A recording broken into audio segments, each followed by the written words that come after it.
Hello, everybody. How are we all doing today?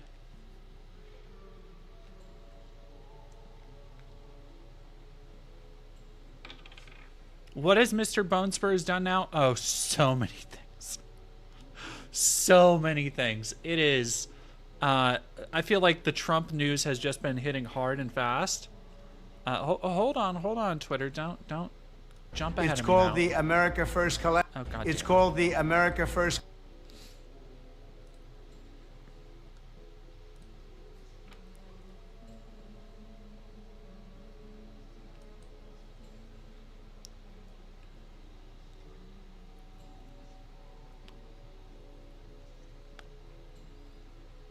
Howdy, Crow V. A first time chat. Thank you, Cruise Control, for cool. Thank you. You should repeat that. Valerie, the lovely Italian. How is everybody doing? I look really pretty today. Thank you. I just threw on some makeup really quick. Like, really quick. No, this is some of you real Trump heads in the audience. I've noticed have already clocked that this is the second time. This is series 2. This is series 2, and the temerity, the noive of this guy to drop his fucking trading cards on the same day as my Dungeons and Dragons secret lair drops. Are you kidding me? You mean to tell me I have to wait in 2 different queues today to get the collectibles that I want? Unbelievable. Not only did I have to wait in line at the Wizard secret lair, but I also had to wait in line on the Trump. I can't even joke about that.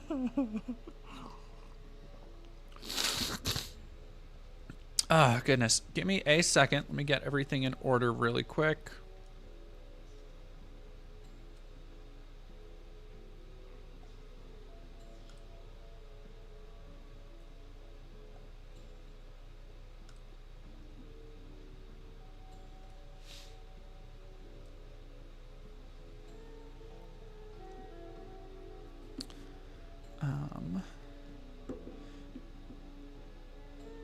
Oh no, you waited 2 hours in the secret lair queue? See, I was Angry Goose. I waited.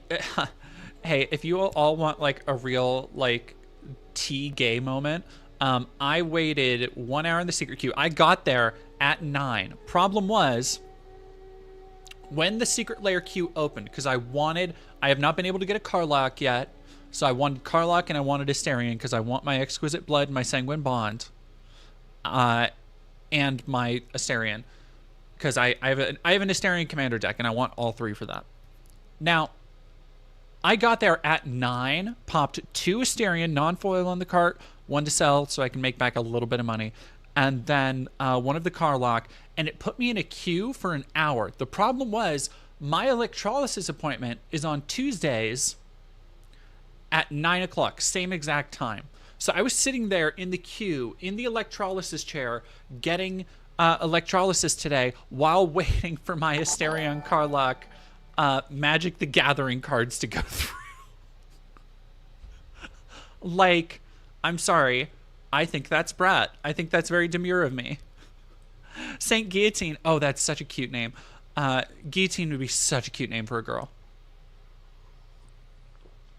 Thank you for super chatting. $4.99 donating for the Giants. Love a good giant Nephilim BS, whatever. They're so silly. We love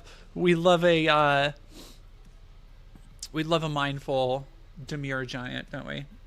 Oh, is somebody in the chat not liking the demure giant talk? Naming my kid Guillotine. I know, that's like peak trans. D's really is my last name. Did you get the Miku drops? I feel like a lot of people got the Miku ones. I don't know. I feel like D&D, especially BG3, like, I guess I haven't even looked at them. Let me go check, because I think I just got an email saying like, oh, limited supplies. Let me go look at Secret Lair real quick. Blue Eyes White Donald go. No. More like Blue Eyes White Donald no. Whoa. Okay.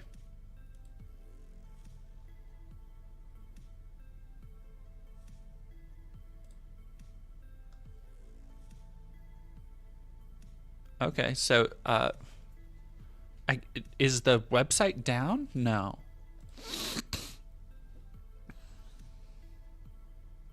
No, see, well, here's the D&D Beyond one.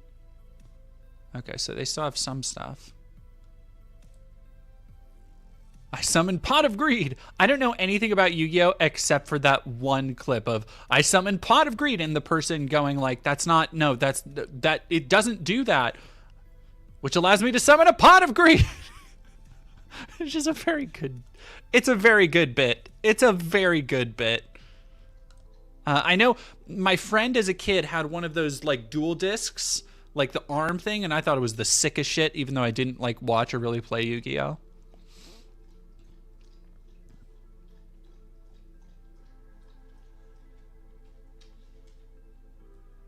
My turn. Wow, okay, it looks like they're just not even really on here. Okay. Weird. All right. Yeah, I'm willing to bet it's sold out by now. One thing I did want to do actually, while we're waiting for more people to trickle in, I want to get some pop culture out of the way today. I want to, if YouTube will load for me. And for those who don't know, I've been working very hard on the Synthetic Man video. If you haven't seen it, in fact, let's go. We should probably, I'll watch it. We'll watch the teaser I did on Twitter, so everybody can see it, because this is going to be, I'm going to put it out there. If everybody likes my, excuse me, I just got done being outside, so I'm all like pollinated. If everybody in chat, if you have come to my channel from Twitter or YouTube, if you like my really in-depth, deeply researched pieces, the Matt Walsh videos, the RNC, the CPAC videos, any of my bigger projects, keep an eye on the channel in the next 2 or 3 days, because it's going to be a big one.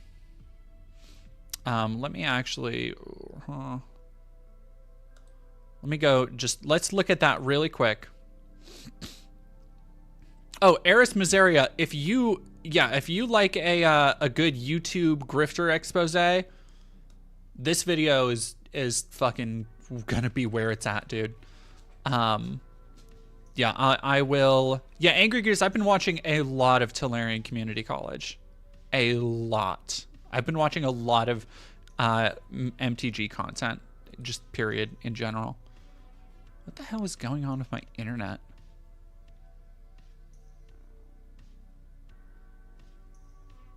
Not demure.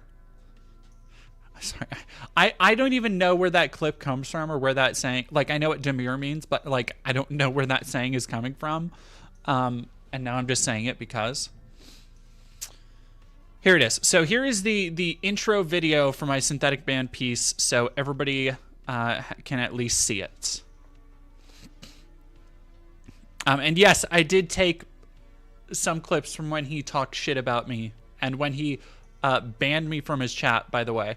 That's what one of these things in here, when he says, dead domain, please take the stage. He asked me a question, I answered it, he had to shift goalposts, and then just banned me.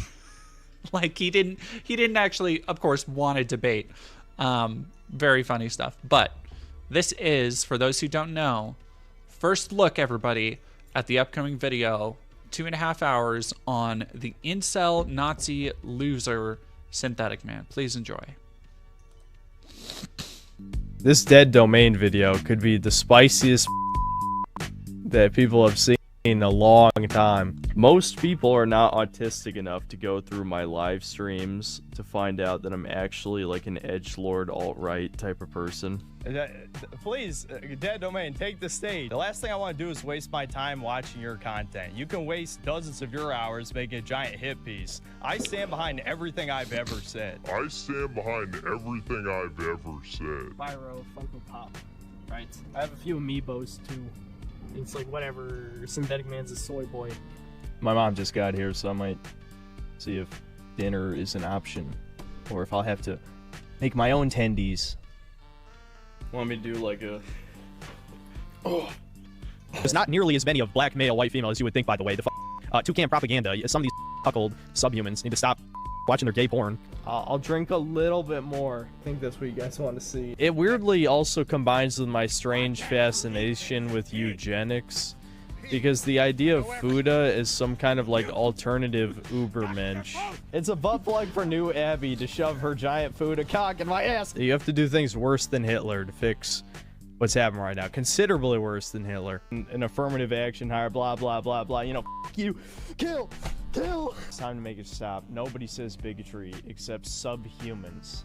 People who should be executed. Every single one of them, without exception. They need to face the wall. The pendulum will swing back when Larry Fink is decapitated on live television. Birth control with your hormones, and it's made women attracted to twinks.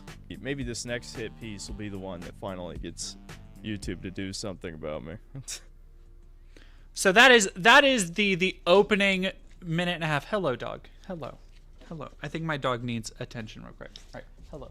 Where's your ball? You just had your ball. Where'd it go? Oh, there it is. I'll be right back. Gotta give lady a treat.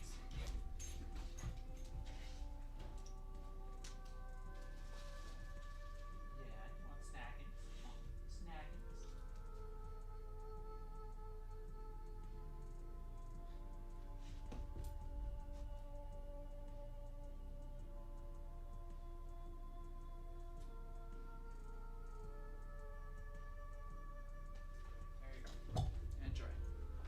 For you. Ow. Okay. So, an angry goose. Fuda Ubermensch is the worst thing I've ever heard. Oh, just fucking wait. I cannot explain. The stuff he said there, like that was a highlight reel.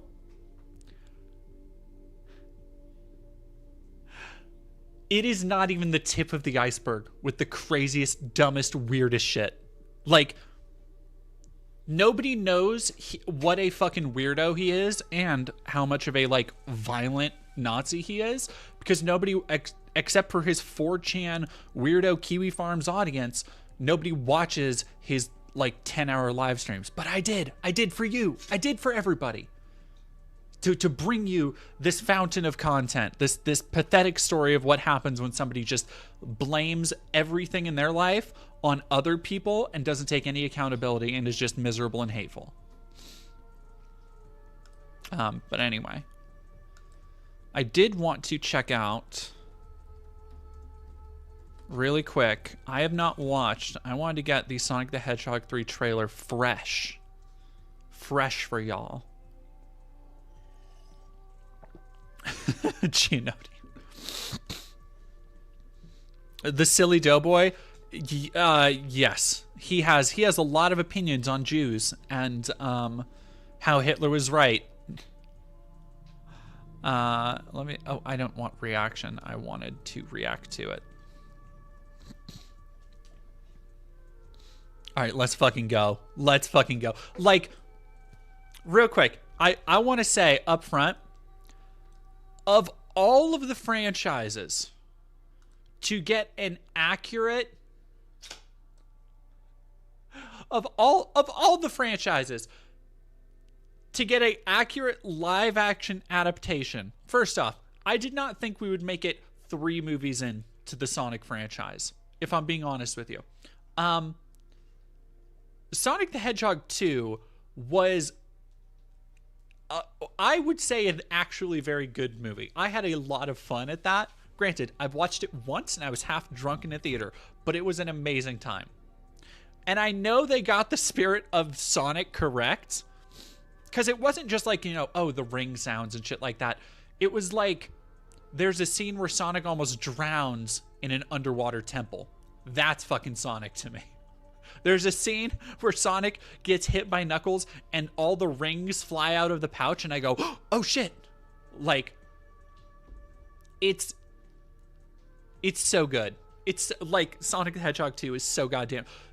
They have when Dr. Eggman brings out the Ed Walker and they start playing Pantera, like, it's peak. It's Kino. Like, what do you want? It's so good. Yeah, I love that shit. Just got to turn 1 Hullbreaker Horror on Arena. Hell yeah. Turn 1? What the fuck did you do to get turn 1 Hullbreaker Horror? That's like a 6 drop, isn't it?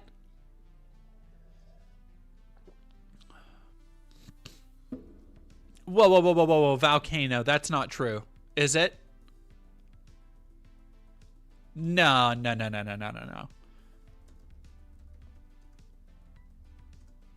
Don't.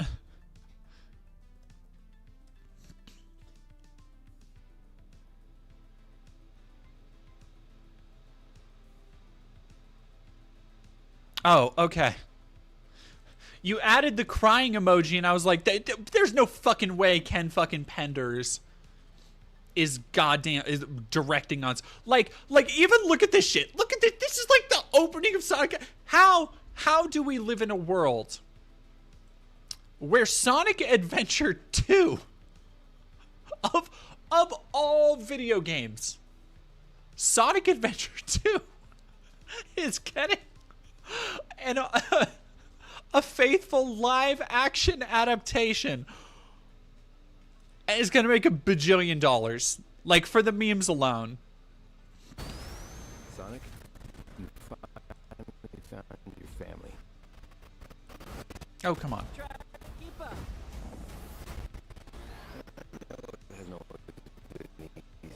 Stop it. Pause it. Just pause. Stop it. Jesus Christ. All right, let's lower this a little bit.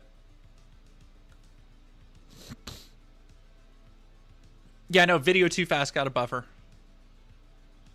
Gotta go too fast. Gotta go buffer.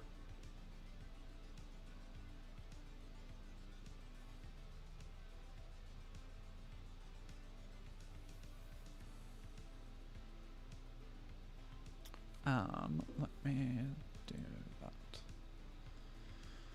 All right, let's see if that helped. But there we go. You can change who you are in here. Yeah, in my lungs. For your heart. That got me. That got me. That was pretty. There's been a high-level security breach. And we need Team Sonic's immediate assistance. Project Shadow is far beyond anything we've ever encountered. This is fucking thing. Project Shadow. A lot like your Sonic. But where you found family and friends, Shadow found only pain and loss. I'm the fucking. All right, we got a rogue alien on the loose. How do we find it? Start with the giant fireball? I love it. Let's start with a giant fireball. Like, their Sonic hero is in this shit. He is much more impressive than the hedgehog I fought previously. Dude, I'm standing right here. You're a colorful bunch. We don't want to fight you. Actually, Sonic, I would like to fight. No! Does he say chaos control? My turn. Can we just talk about He has the rocket shoot. He has the rocket shoot. Like, fucking move. Like, fucking. He's too powerful.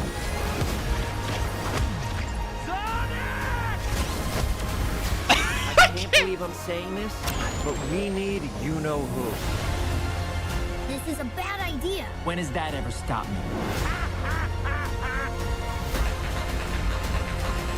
Doctor. We have visitors. This is sad, Robotnik. Even for you. We need your help. On one condition. Let's do this! If I can't rule the world, I might as well save it. I need room. But, sir, I don't have the proper materials. Found some. When we're done, there won't be anything left. Hey, no cheat code! The chows! Do what I had to. That is Keanu Reeves as fuck. Honestly, Keanu Reeves is a pretty good choice. It's the Adventure 2 logo. It's the fucking Adventure 2 logo. All right, hang on. Yeah, I gotta go back and see the chow. All right, where was it? It was right up in here. No, it was further back. Oh, where was it? I think it was right after this. Sir, I don't have the proper materials. Found some. Hang on. He has that little swivel walk too. That's fucking incredible. Like he has the exact same run animation with the rocket skates. It's fucking.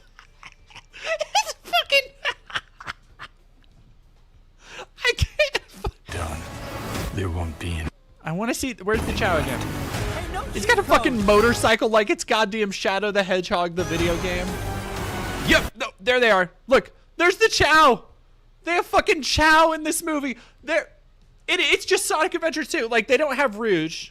And obviously, like, it seems like Robotnik is on the good guy side.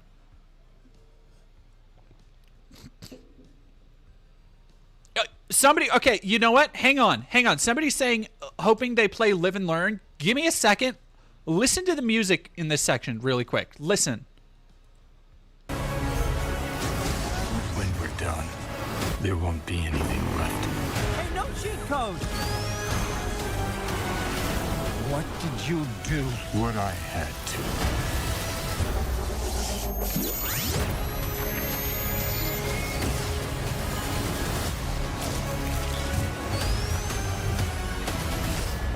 Welcome. I think that that is an orchestral Live and Learn. Dun, dun, dun, dun, dun, dun, down, down, down, down. Like that's the fucking.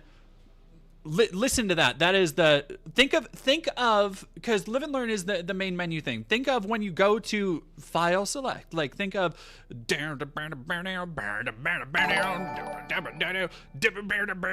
like it's the same fucking song. That's fucking. Listen to that shit again.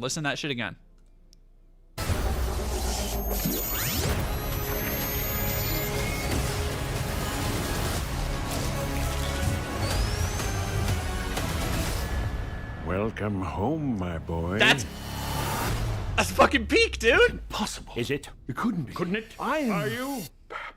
In the saggy flesh.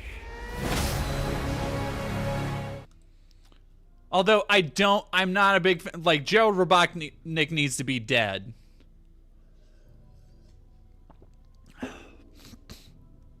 That is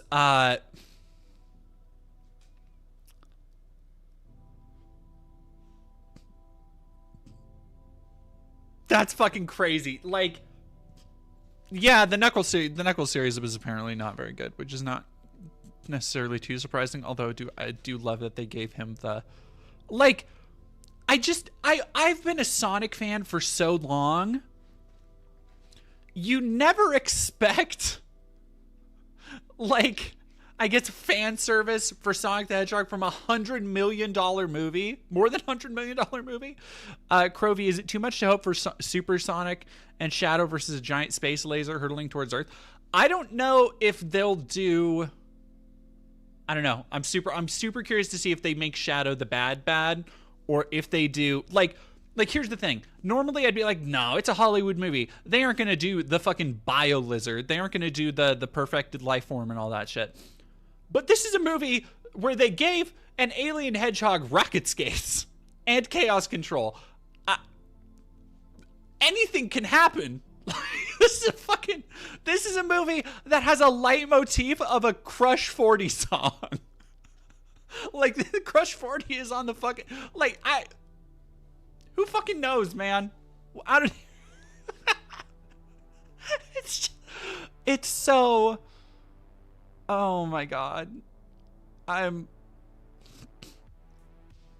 Honestly, it's kind of a thing I needed to really smile today. That's so ridiculous. Really quick, Crispy Fried, thank you for resubscribing for 9 months.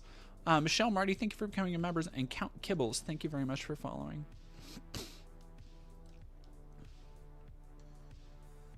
Yeah, Crovey, most of the trailer was the nighttime potential first battle, so there's so much not being shown. Yeah, I think like, not to get too far into the weeds, but I think things like Marvel movies have, if there is one good aspect of Marvel movies, it's that they often don't show much past the first like 45 minutes to an hour. And I think a lot of other blockbusters have, at least in trailers, starting taking some notes. Like, marketing departments definitely like crib from each other and work for different companies. So I wouldn't be surprised if all that stuff in the trailer is just mostly from the first like half of the movie. I know, Crovey, it's like, it's such...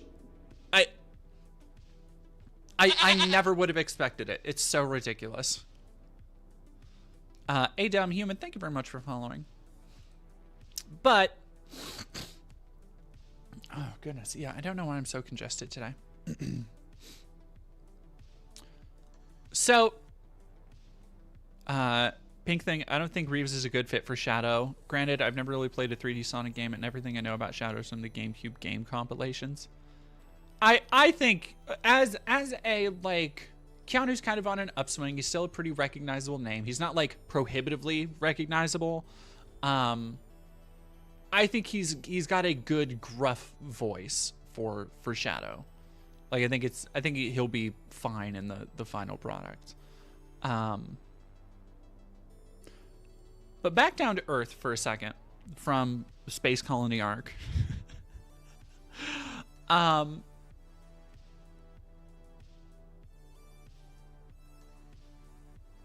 Oh yeah, I think he definitely can, Crovey.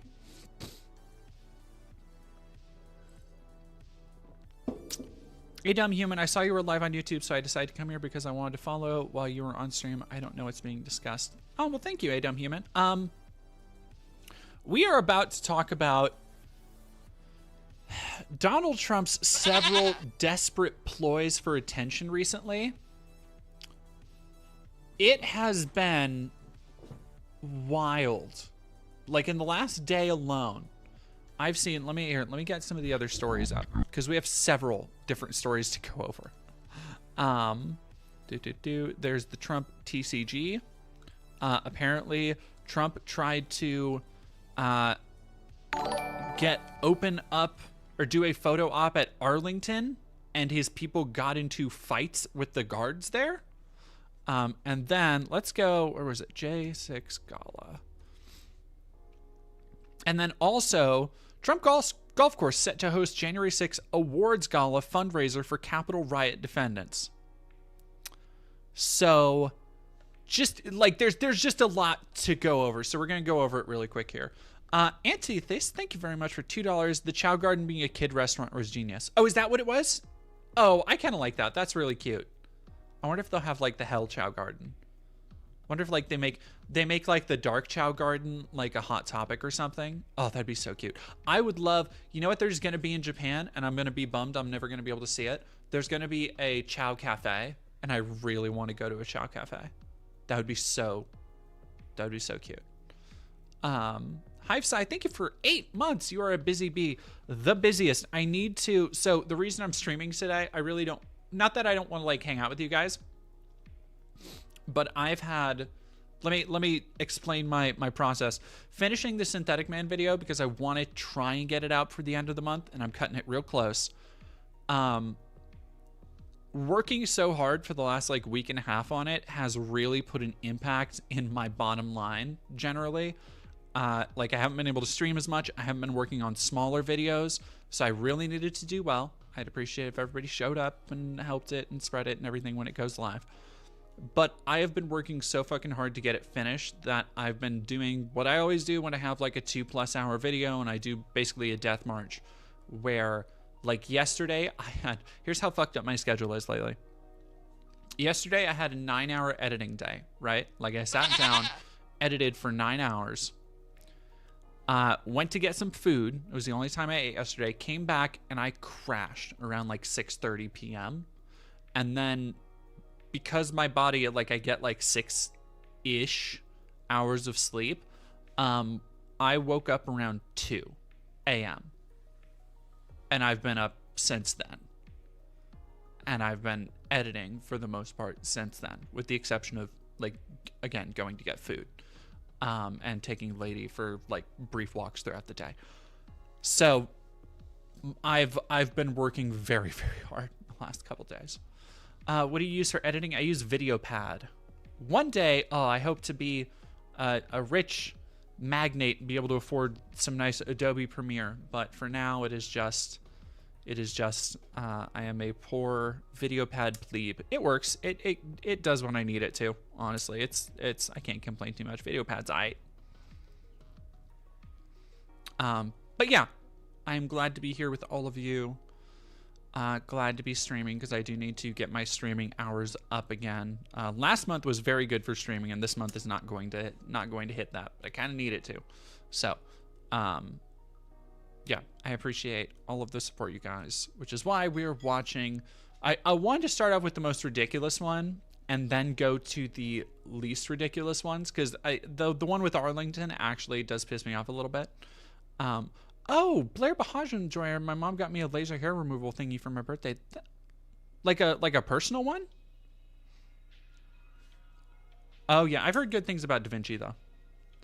Well, congratulations, Blair Bahaj. Blow high. I was told by a Scandinavian friend of the show. Blow high. I need to stop saying blahaj. All right, here we go. This is your favorite president, Donald J. Trump, with some very exciting news. By popular demand, I'm doing a new series of Trump digital trading cards. You all know what they are. We've had a lot of fun with them. It's called the America First Collection. Now, couple of things off the top of the dome. It's so apparent somebody is holding a script for him and he's still ad-libbing. Yeah, no, it's another NFT cash grab. It's another NFT cash grab. Like, it's still, like, which is fucking crazy, because the last time he did this was like, what, 2-3 years ago? Like, Lixopop, as an insomniac from the UK, your streams have been keeping me company, so thanks. Oh, thank you. I appreciate that. I'm glad to know there's other night owls like that out there. It was a minute ago, and even then it felt like everybody kind of looked at each other and were more just befuddled that he missed the NFT train. And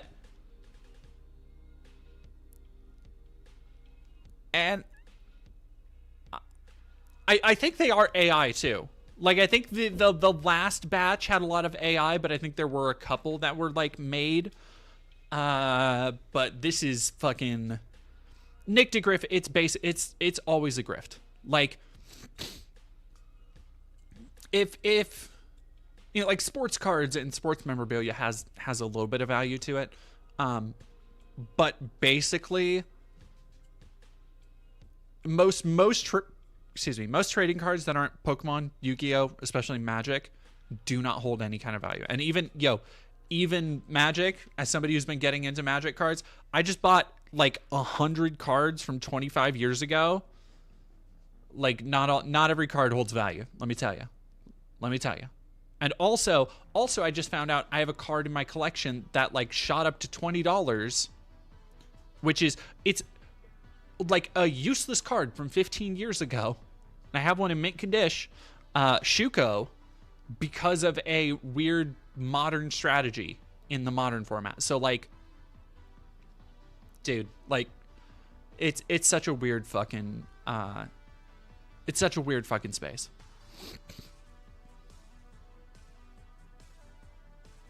several thousand cards for like $500 a few years ago. Yeah. Yeah, a majority of Magic cards are going to be like kind of worthless. So if you like that is something everybody should know if you decide to go into collecting. No, Angry Goose, I want the Shuko. I need the Shuko. I know Nadu just got banned. I'm gonna yeah. Yeah, also it's part of a deck. Like it's part of a Kamigawa deck, and I don't want to break up the deck. I feel bad breaking up decks. Like commander decks, I'm a little easier to like pre-cons, I'm a little bit easier to pick apart, like if because there's cards I usually want in there. But like old decks, I actually just got a Legions deck yesterday. Like from 2003, 2002. And I don't want to take the cards out of the box. The box has been opened. I also just got an Urza Saga deck that I'm very excited to check out.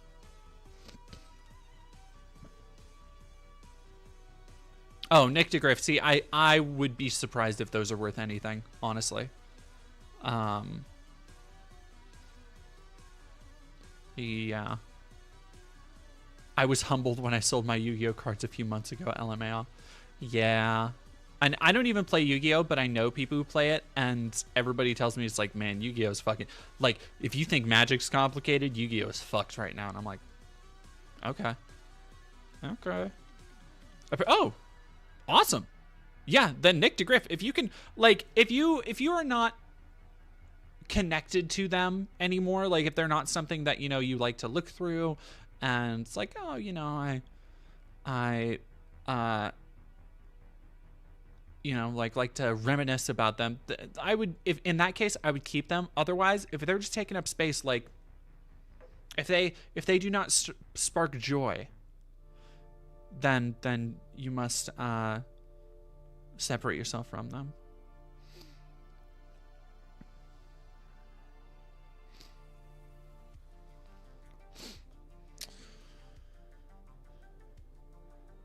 It's just fucked. Imagine T1 not being able to play and then losing turn 3. Hey, I did a Magic standard tournament where I got top 8 last weekend. And believe me, I know what it's like to fucking not be able to play, not necessarily turn 1, but like basically lose by turn 3. Thank you very much, Duddo Wizard. I appreciate it. Found your YouTube recently. I've been watching a lot of VODs. First time to catch your live stream. Love what you do. I appreciate it. Thank you. Thank you for showing up. Angry Goose, my dad recently sold one Pokemon card for around $100 since it was exclusive to Japanese vending machines a decade ago. Hell yeah. See, that's that obscure bullshit I'm into. Also, I don't know if y'all noticed my cunty little pumpkin back here that I just got yesterday, and I just found out it lights up. I love this little guy. Big fan. Big fan. It's the holiday season now. I don't make the rules, but I do celebrate.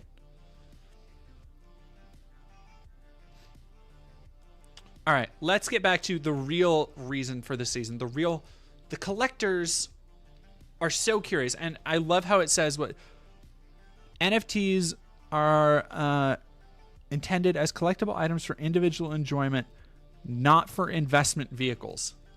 So what that's saying is that they will hold no value.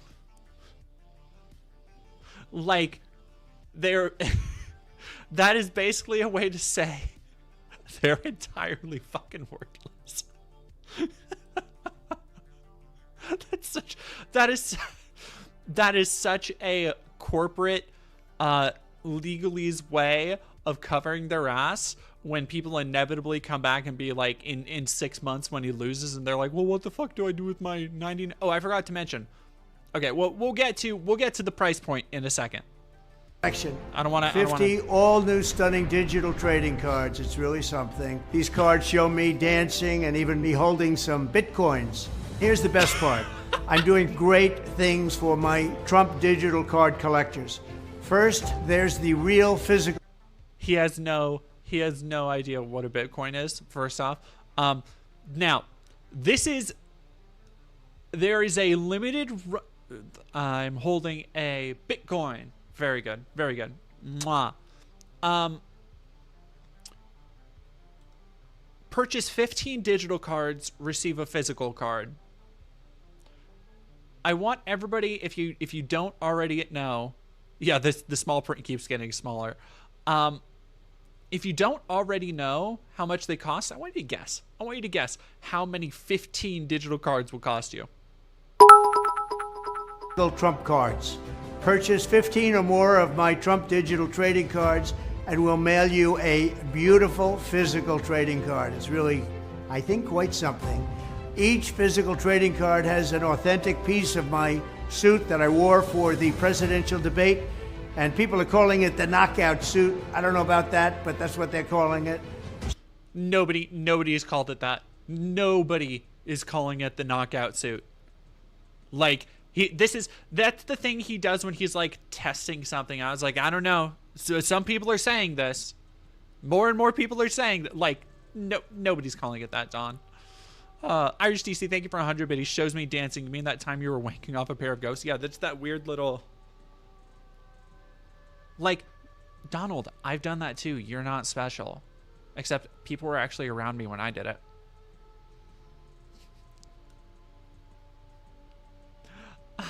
Jester Crow. Jester Crown, thank you for 700. Oh, no, sorry. Jester Crown. So we'll cut up the knockout suit, and you're going to get a piece of it, and we'll be randomly autographing 5 of them, a true collector's item. This is something to give your family, your kids, your grandchildren. Number 2 is to purchase 75 of my Trump digital trading cards. 75! And you will also be invited to join me for a gala dinner at my beautiful country club in Jupiter, Florida. We really have tremendous dinners with my collectors. Have a lot of fun together. We're going to have a good time. I'm keeping my Trump digital trading cards at the same price of $99 each. We've done that right. $99. $100.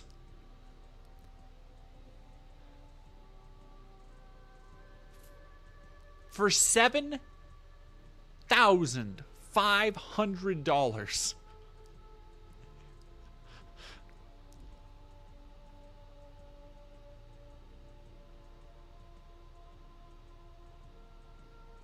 For $1,500. You like, look, okay. So I've done some like rare and mythic searching in my time, like for sure. At the event, I was at the when I did top 8, the standard event local. At the end of the event, everybody, like not everybody, but like 3 or 4 of us, we all bought collector boosters because we all wanted to see if anybody would open an anime Balin. For those who don't know, Balin the Haymaker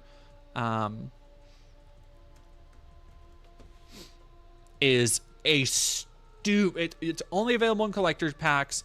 It is stupid expensive right now. Stupid expensive. No, that's Beyblade. That's not. Yeah, there we go. Japanese Balin. That's not what I wanted. Well, this is not. None of this is what I wanted.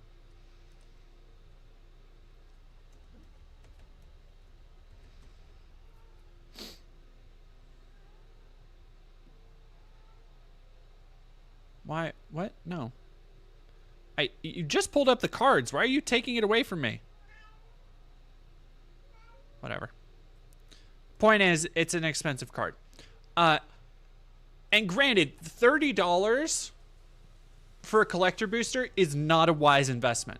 I cannot... If you want to live vicariously through somebody else, I do recommend going and watching Tolarian Community College on YouTube, where they unbox entire boosters, like entire booster boxes of collector boosters. Because for those who don't know, collector boosters in Magic the Gathering are a premium booster format that is essentially a scam, if I'm being honest. You pay $30 for 15 cards, and of those cards, more than half the pack is rare and uncommons. Now, granted, every card in the pack, well, every uncommon and common in the pack is foil, but that does not add hardly any value. Like that moves it from like a 7-cent card to a 10-cent card for most of them. The ones that you really want are like depending, and granted, this varies. Like you could get less, you could get more rares, but the couple of rares or mythics, because you are paying a premium, so there are a couple more, might be more expensive. They might have foil. They have a higher probability of being foil, and they have a higher probability of being like full art cards, which are fucking gorgeous, and those are the ones that everybody wants. But there's Rule 34 in my Firefox suggestions. That is probably because of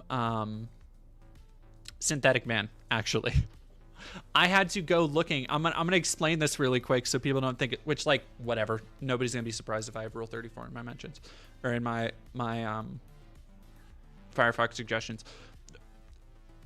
But Synthetic Man, for a video, and whatever, I'll show it. It's all in the video, so you'll all see it. Just remember this. Synthetic Man, for a video, and you can go look on his channel, the video he did on the Elden Ring DLC, somebody tipped me off that, which isn't hard to see it, the thumbnail he used for Michaela, apparently I haven't gotten that far in Elden Ring, but apparently like the femboy kind of character, Synthetic Man used art from a piece of like femboy incest porn. So to illustrate the point that Synth would only have gotten that if he was looking for it, which is something he does a lot apparently, I had to actually go find it, which is probably why it's there. Best pack rip was the anime Ristic study out of Eldraine. Hell yeah. People love those fucking anime cards. People love those anime cards. Crypto. I know. Well, okay, so Abigail Normal, slow your roll for what you would pay for a real Trump trading card, because he is selling, if you buy 15 of his NFT cards, you get one, count it, one physical trading card mailed to you. So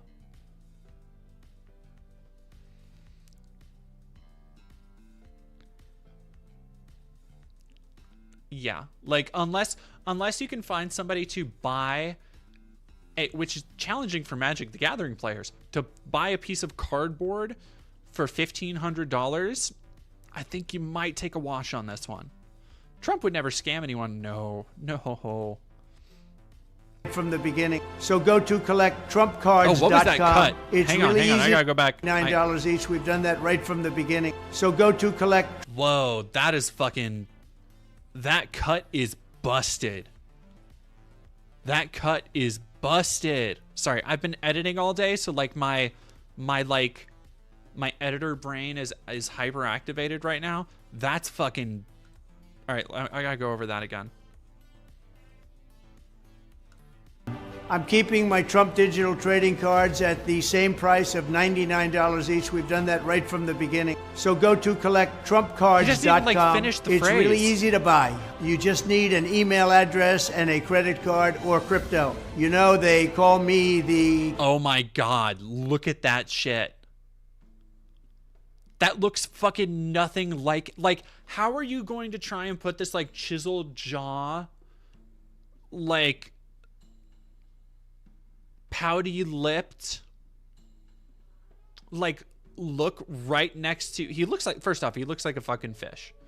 And then this looks like one of those like weird plop fishes. He's like mogging in this one. This is fucking wild. This is crazy. Crypto president. I don't know if that's true or not, but a lot of people are saying that, so don't miss out. It's the second time in a 2-minute trailer that he's thrown something out there to like test the water. Like they're calling it the knockout suit, folks. They're calling me the crypto president. His biceps have literally never looked like that, by the way. And this is all fucking, this is just AI trash. Like, you can see how his fingers like fuse into one another. Look at how weird his fucking arm looks. It's like bent in the middle. This is unbelievable. Go to collecttrumpcards.com. Go right now and collect your piece of American history. Let's have fun together and enjoy my Trump cards. We're going to have a lot of fun. We'll be talking about it for a long time. Thank you very much. Have a good time. Let the fight begin!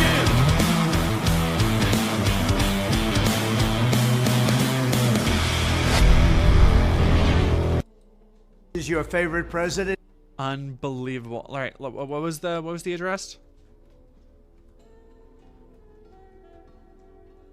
Oh yeah, this is from the last time. It was last year because this is all shit from the last time we looked at Trump cards on stream. Only $99 you could get gala dinner. President Trump limited edition sneaker. Wait, you could get Trump physical cards, 1-of-1 Trump NFTs, and more. I thought those sneakers sold out, Donald. I thought you couldn't buy those sneakers anymore. Oh, the low top version of the gold sneakers that rock the world. Unfortunately, I do think the sneakers are kind of cunt. Like, I think they are kind of a little served. The low top version, not as much. I'm sure the quality is dog shit like everything he makes, but if it didn't have a T on it, I would wear those. Look, oh my God. Series 1 and 2 sold out in hours. These are terrible. This is him like sitting on a shoe. Sneaker.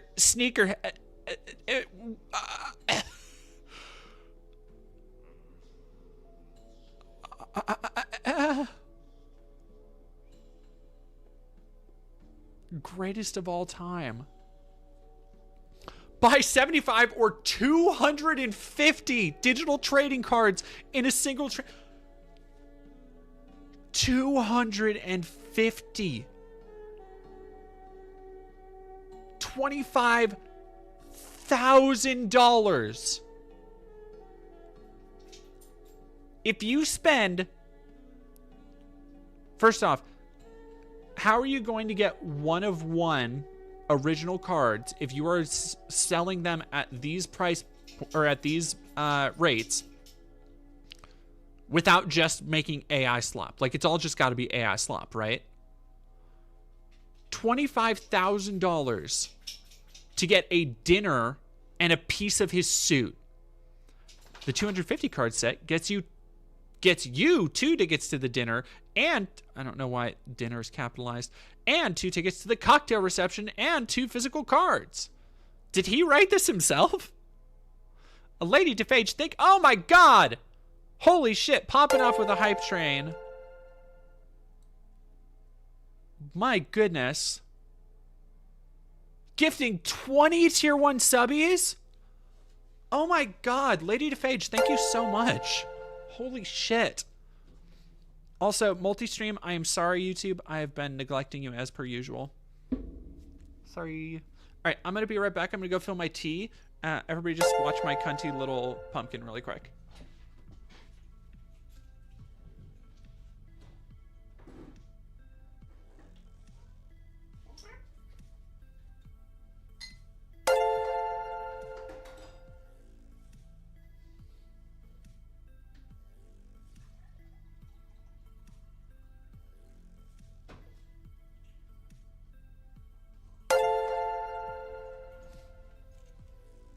Okay.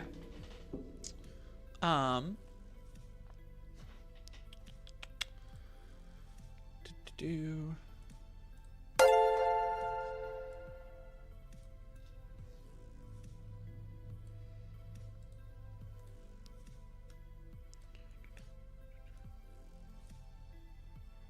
Yeah, that'll fit it better. There we go.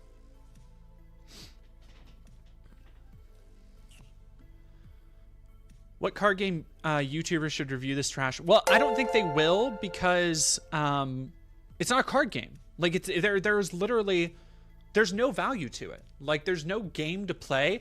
The idea that he's like trying to sell it is like, we'll have a lot of fun. We'll have a lot of fun. It's like, doing what? Like, just talking about your Trump NFT. Like, what? Pretty sure the TOC for this states in the fine print that none of this will go to Trump's actual campaign funds. Oh, I'm sure he's pocketing this. This is either like this. I feel is a very transparent thing he needs for his legal defense right now. By the way, this tea, delicious.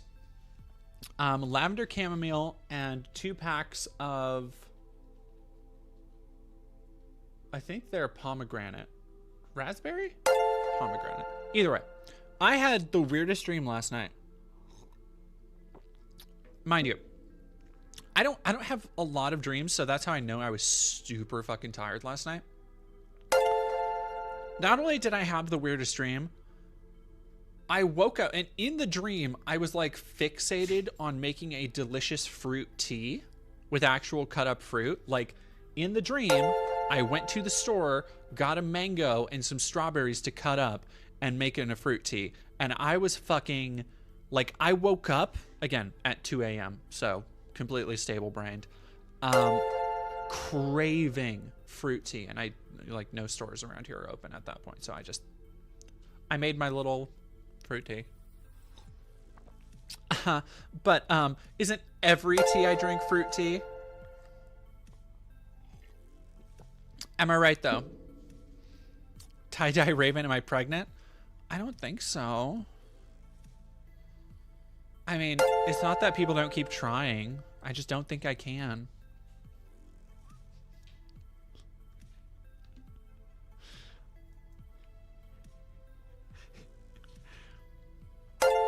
Whoa!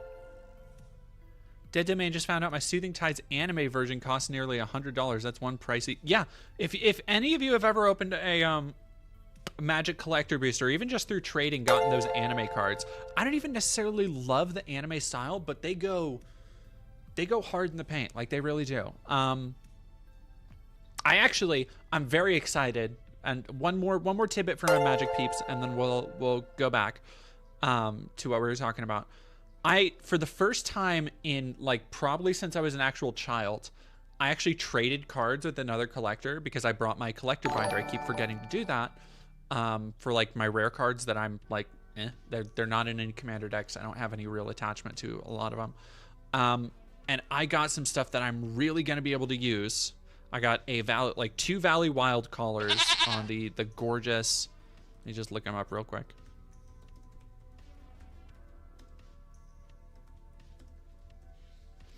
The little frogs.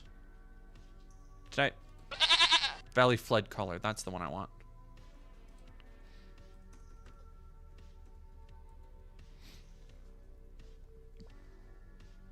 Nope, it's the... What is the collar? Valley Might Caller. That's what they are. Jesus.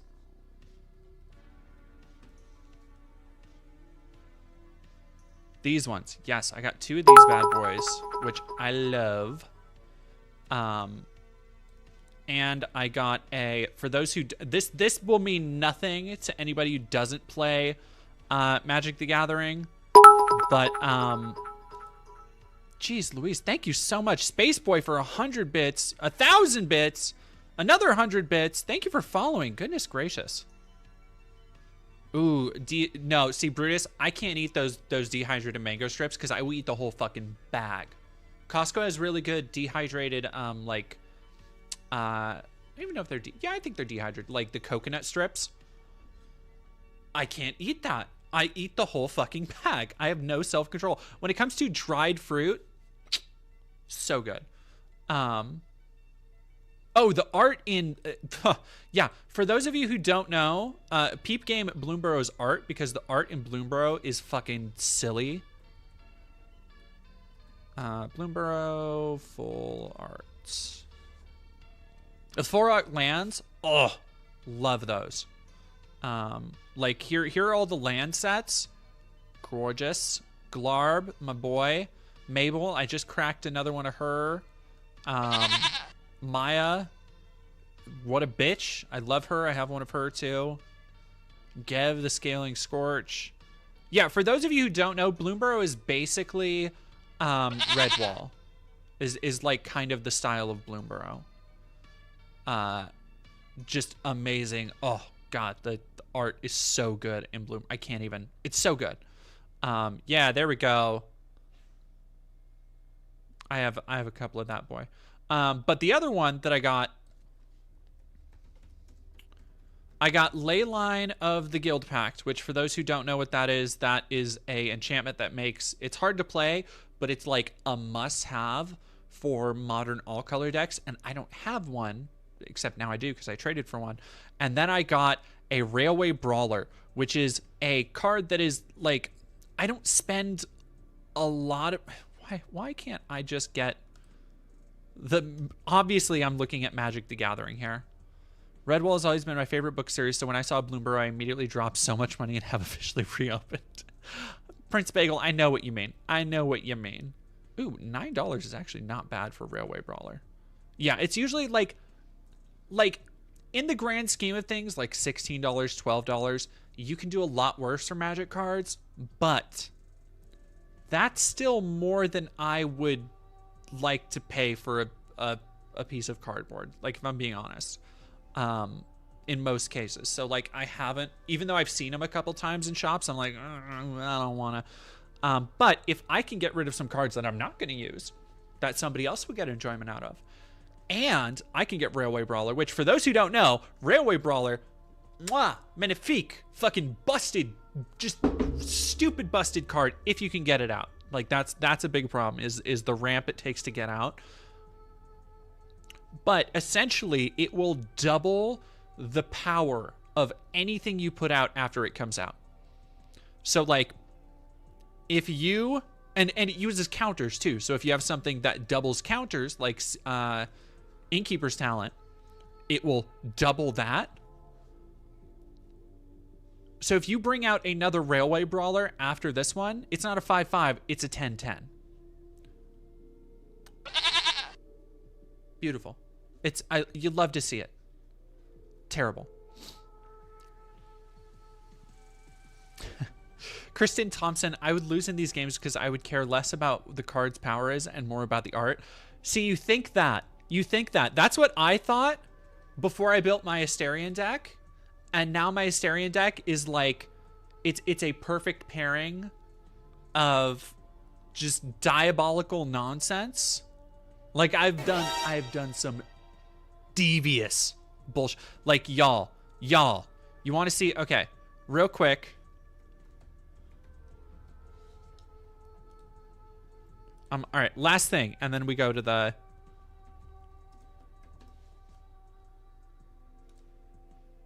What was the other one? Direfleet Ravager.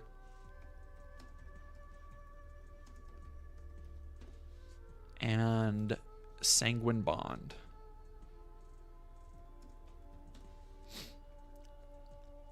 So, I got these four out. Asterion as my commander.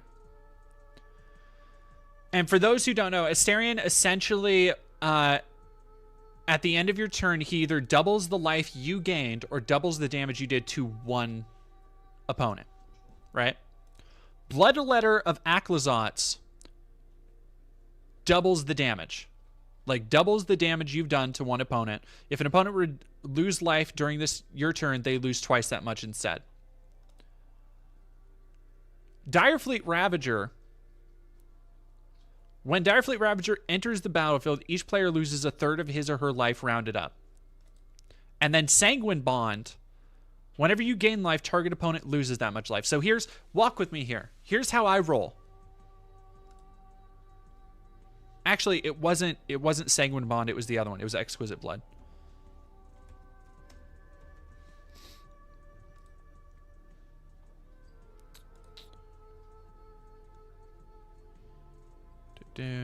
Everybody makes trophies of it. Whenever an opponent loses life, you gain that much life. So here's how I do. Direfleet Ravager. So usually if it's 40 life, that's like 13-ish life, right? 13, double it with Bloodletter, 26. You can in one fell turn, get rid of an entire person's health pool. Because none of it is blockable. Like, it just fucking wipes somebody. And then, on top of that, if an opponent loses life, you gain that much life. So you can double either that life you gained, or if you double the damage and you have exquisite blood out, you'll still gain that much life.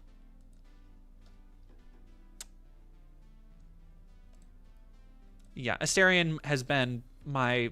I'm so glad Astarion is my little baby boy in another game now. I want to make rules for Trump cards. I think his color scheme would be red. Probably. Yenzo, we're talking about Magic cards. Me, a Yu-Gi-Oh fan right now.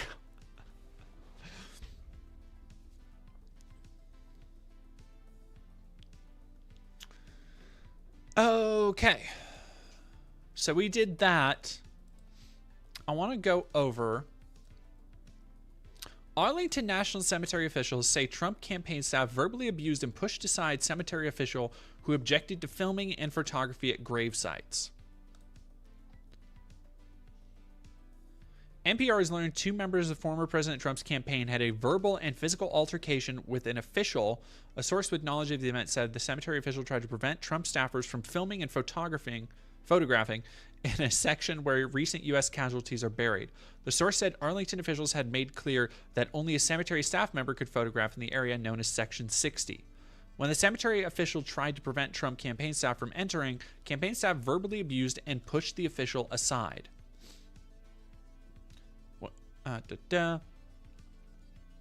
President Trump participated in a wreath-laying ceremony at the cemetery on Monday. The event marked the 3rd anniversary of a deadly attack on U.S. troops in Afghanistan as U.S. forces withdrew. So this is entirely a political stunt, by the way. The Trump campaign has blamed President Biden and Harris, now the presidential nominee, for the chaotic withdrawal. There was no physical altercation as described, and we are prepared to release footage if such defamatory claims are made.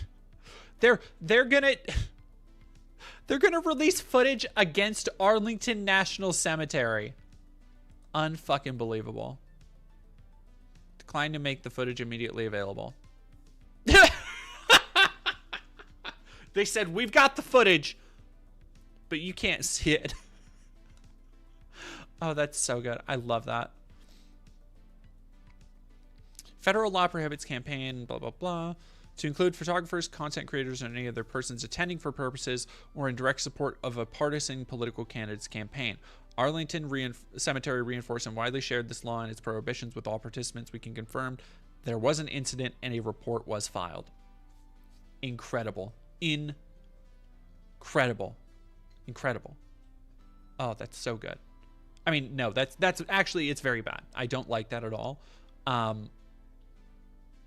But it is good that, like, they immediately got called on their bullshit, and they're like, we know there was an altercation. A report was filed. And who are they going to go up against? Arlington National Cemetery? Like, yeah, get into a lawsuit with Arlington. That'll really win over the veterans. Jesus. And then finally, on our list of just the wild shit that Trump has been trying to do to gain any semblance, just like clawing his way to some kind of relevancy. Trump Golf Course set to host January 6th awards gala fundraiser for Capitol riot defendants. Now, excuse me. Here's the interesting part. Donald Trump's campaign said he won't be attending a fundraiser for families of people who were charged in the January 6th Capitol riots, after the president was listed as an invited speaker for the event at his New Jersey golf club. More than 1,400 defendants have been charged, and Trump has been federally indicted on election interference charges that allege he played a part in inciting the violent mob.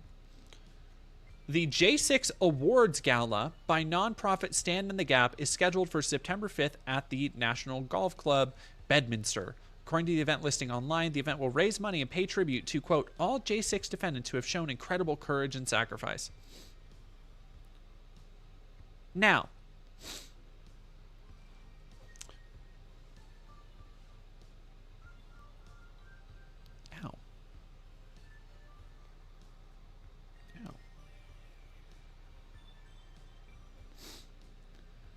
Yeah, so here's the thing. I don't think he I don't think he organized this. I think this is just a very bad look for him. If I'm being honest. I think this is just something that is happening without his knowledge, and it looks fucking terrible for him.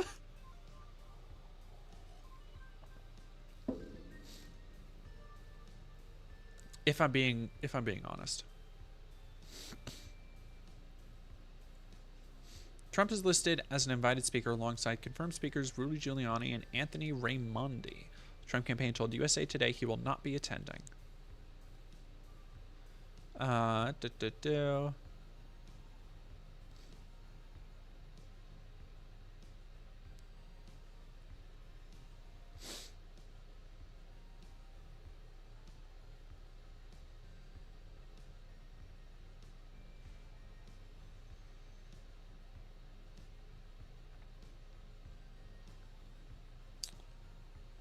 It is the reason that it looks so bad though is because he has spent so long claiming that there wasn't an insurrection, that there wasn't, this, that, and the other. He has basically spent years ignoring, like when he said, what fucking speech was it? It was just a couple weeks ago where he said that nobody died on January 6th, which is fucking crazy. I mean, hey, maybe that's why he doesn't want to go. He doesn't want to be in a place where he just said nobody died when it's demonstrably untrue.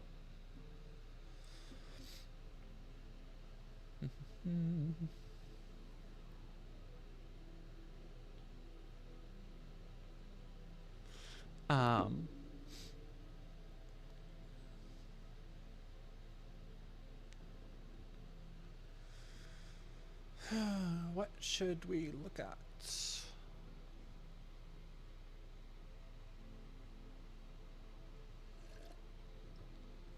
How's everybody feeling?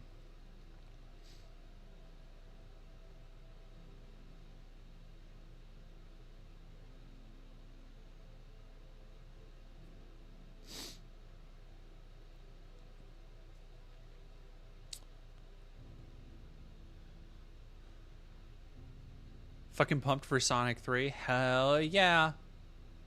Hell yeah. All right, let's go to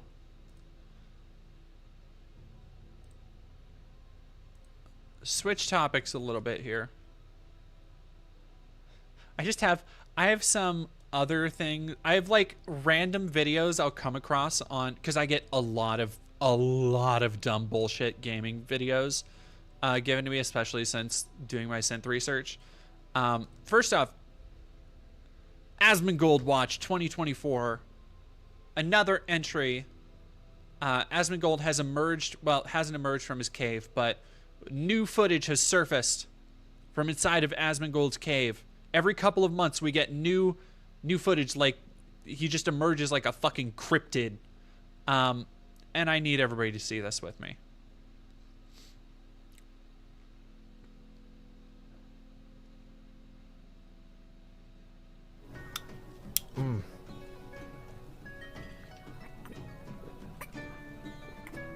Great fucking website, Elon.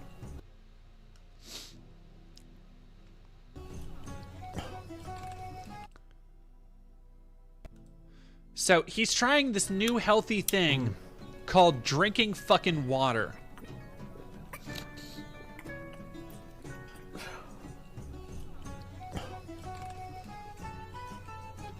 That's better.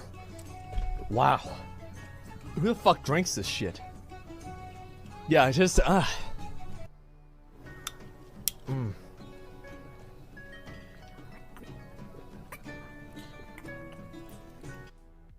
don't think it's a bit, if I'm being honest. I don't think it's a bit.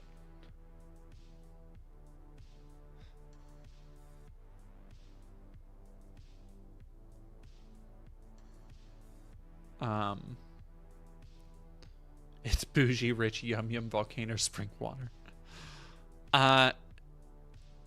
Yeah, he drinks water and then washes it down with soda is the craziest part. Oh, Nautilus Studios. Who is that? You blessed little angel creature. Let's, you know what? I need to show everybody what was shown to me. So, Ryan, if you're out there, this is your fault. And by the way, if y'all haven't watched, I am in both Jesse Gender and Kaylin's new video. So go check those out because I had a lot of fun doing voice work in those. What was I looking up? Oh yeah. We're gonna watch this together now.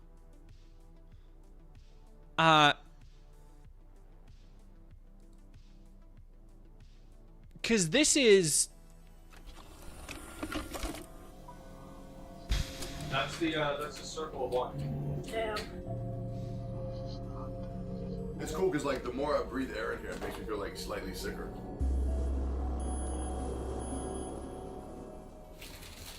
That's a big ass cricket. Wait, is that real? No, it's not. I thought that was real. It's not. Wait, you have so. Dude, your sink You want is to try it? crazy. No, this is fine. Yeah, I usually don't use that one. Wait. Oh no, this has been used. Yeah, I use it pretty regularly. Yeah. Oh, you letting that pan soak? Yeah. How long have I been soaking for? Like a Oh, episode I found you. Oh yeah, Outspoken. Yeah, I love. That was the first time I knew that Sam had that show. That was so wild because I've been following Sam for fucking years, like years, and to see him like praise my stuff, it was fucking wild, craziness. Yeah, so this is, for those who don't know, he makes, I would guarantee he's a millionaire at this point. Like, people don't understand the fucking views he gets. Go and look at, excuse me. Like, just look at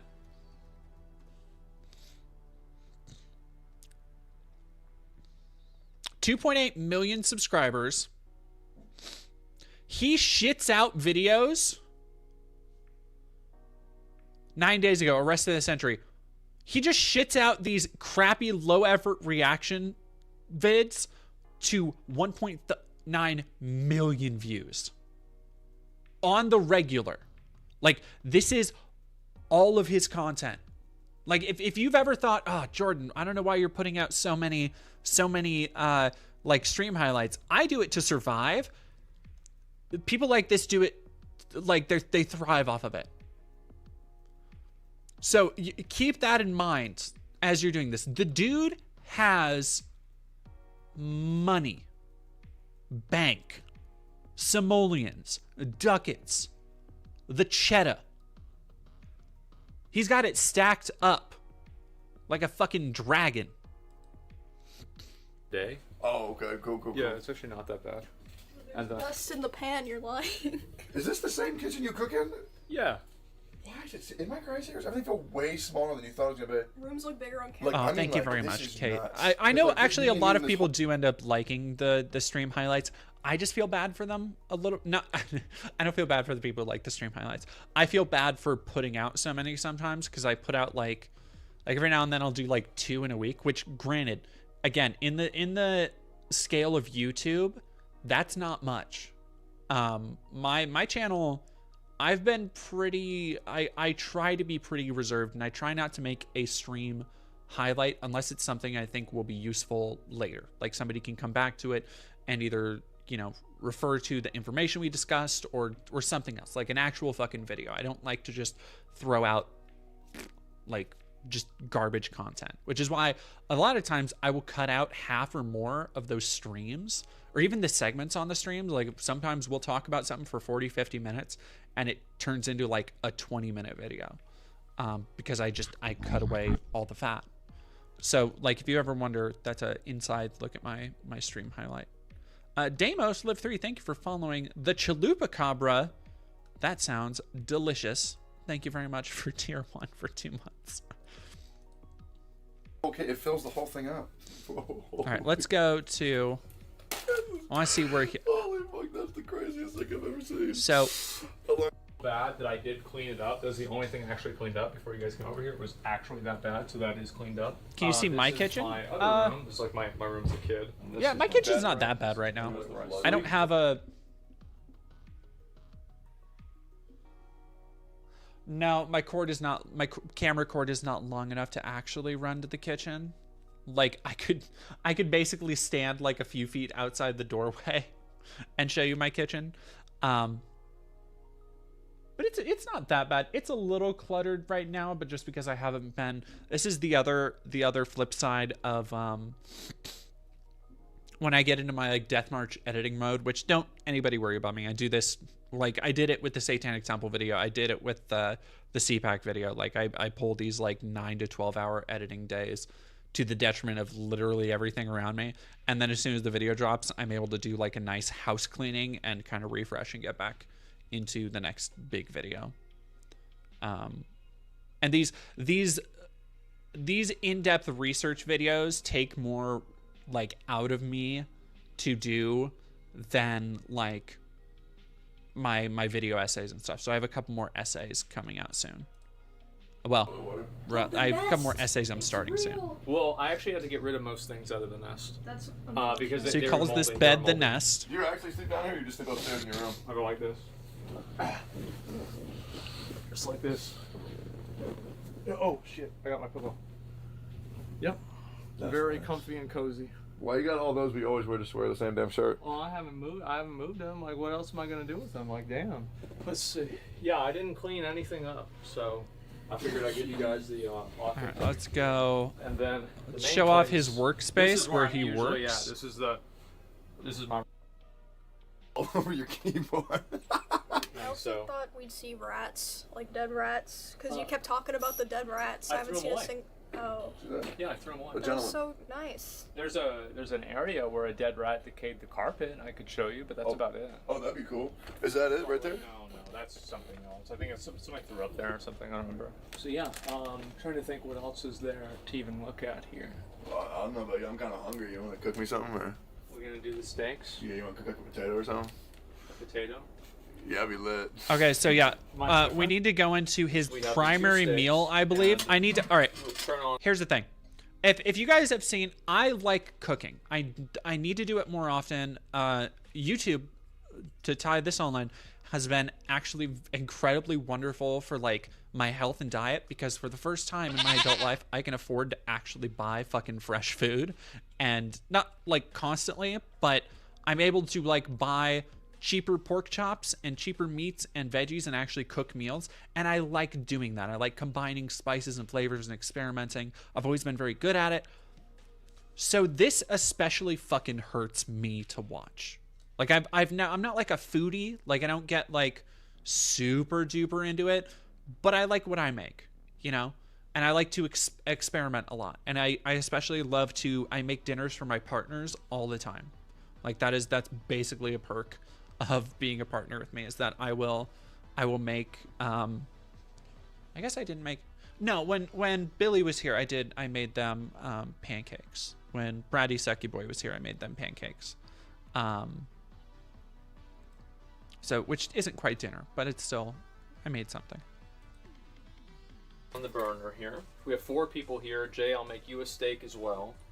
I need you all to see these steaks. I need you all to see these steaks. Wait, this motherfucker got 4 trash cans. Mom, you're so clean. Well, 1, my mom 2, had 3, a 4. strategy. Whenever we ran out of room in a trash can, we just buy a new trash can. Oh. You don't have salt or pepper? No, I got upstairs. Oh. Yeah, that makes sense. This is really what's going to take the most time, is cooking up all the potatoes. You want my help? No, you can't. It's just a fucking microwave. Oh, okay. And steak number 1. Dude, that pan is not That is hot. fucking so cold. What do you mean? It's supposed to like make sound when you put it on. Exactly, and the sound actually sears it to the pan, which makes it harder to clean, which wastes time. Yeah, stupid. My bad. That is not. And after I get them both. So, not only did he have a paper-thin steak on there. He didn't wait for the pan to heat up before putting it on. It's not an act. They eat the food. They eat the steak. Stab the shit out of them. Get this one here. You wanna know how this hasn't been opened in months? Because it's prepped to where if you open it, shit falls out. You see the shit fall out. I will say, credit where credit's due. Yeah. This shit smells good. It does. The potatoes smell. That smells stupid good. And we'll do the other 2 steaks after this. Do a little bit more butter. Yeah, that's a drawer full of stuff. Oh, birthday candles. Birthday candles, yeah. There's those. We got hammers. Yeah, rubber bands. Incense. Probably a bunch of other crazy shit in there. And then I don't know if there's anything in the oven. Oh, those are brownies. Those are from like a last Valentine's Day. Let's put those back in there. Does your dishwasher work? He just fucking.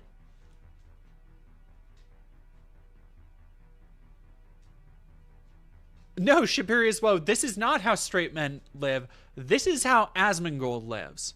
This is how a cryptid or a ninja turtle lives. Like, yeah, that's what I'm saying. Like, there's no excuse. He's not good in bed. Do not. Oh, these are fresh cookies. No way in hell. Dude, I love eating the shit my friends like to eat. That's good. That's a good ass cookie. It is a good ass fucking cookie. All right, so See, they sit down. Look at this fucking steak. Now it's looking better, right? You were getting stressed out, weren't you, Jay? No, it's not looking better. Got one steak right here. It works. What works? Oh, you don't want to use that. Don't use that. Then I can put as much of this on as I want. I used to have a cardboard box, but then I got rid of it because I got a new monitor. You telling me that's not the fucking life? How can you have a bad day when you get to retire to that? Yeah. Cozy. Right. It's very cozy. You know, it looks bad or whatever. It doesn't matter. Who gives a fuck? Yeah. It's good. I'm jealous, bro. I think we're the ones doing it wrong. I mean, have you seen my room? I basically have that. Nah, it's not even half as good as this. Yeah, nah. It's very comforting in this house. This is what it used to feel like when I was like in 8th grade and I go to my buddy Trevor's house and like it was just like I felt like I was going over to another enable him. Don't real enable human him. being's house. Everybody. All right, I need to see Asmongold. What was the? Oh god, does anybody know the channel that looked at him cooking a steak? Steak reaction. This one's no. I don't want to watch Asmon react to it. This one.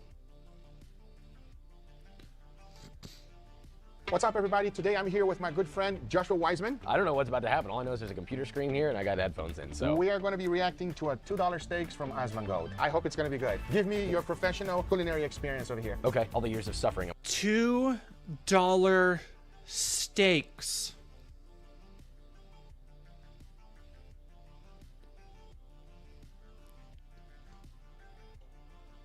This, like, sometimes I get slightly frugal with meats because, like, real, like, great cuts of meat are, like, they can get expensive. I get that. $2 steaks. $2.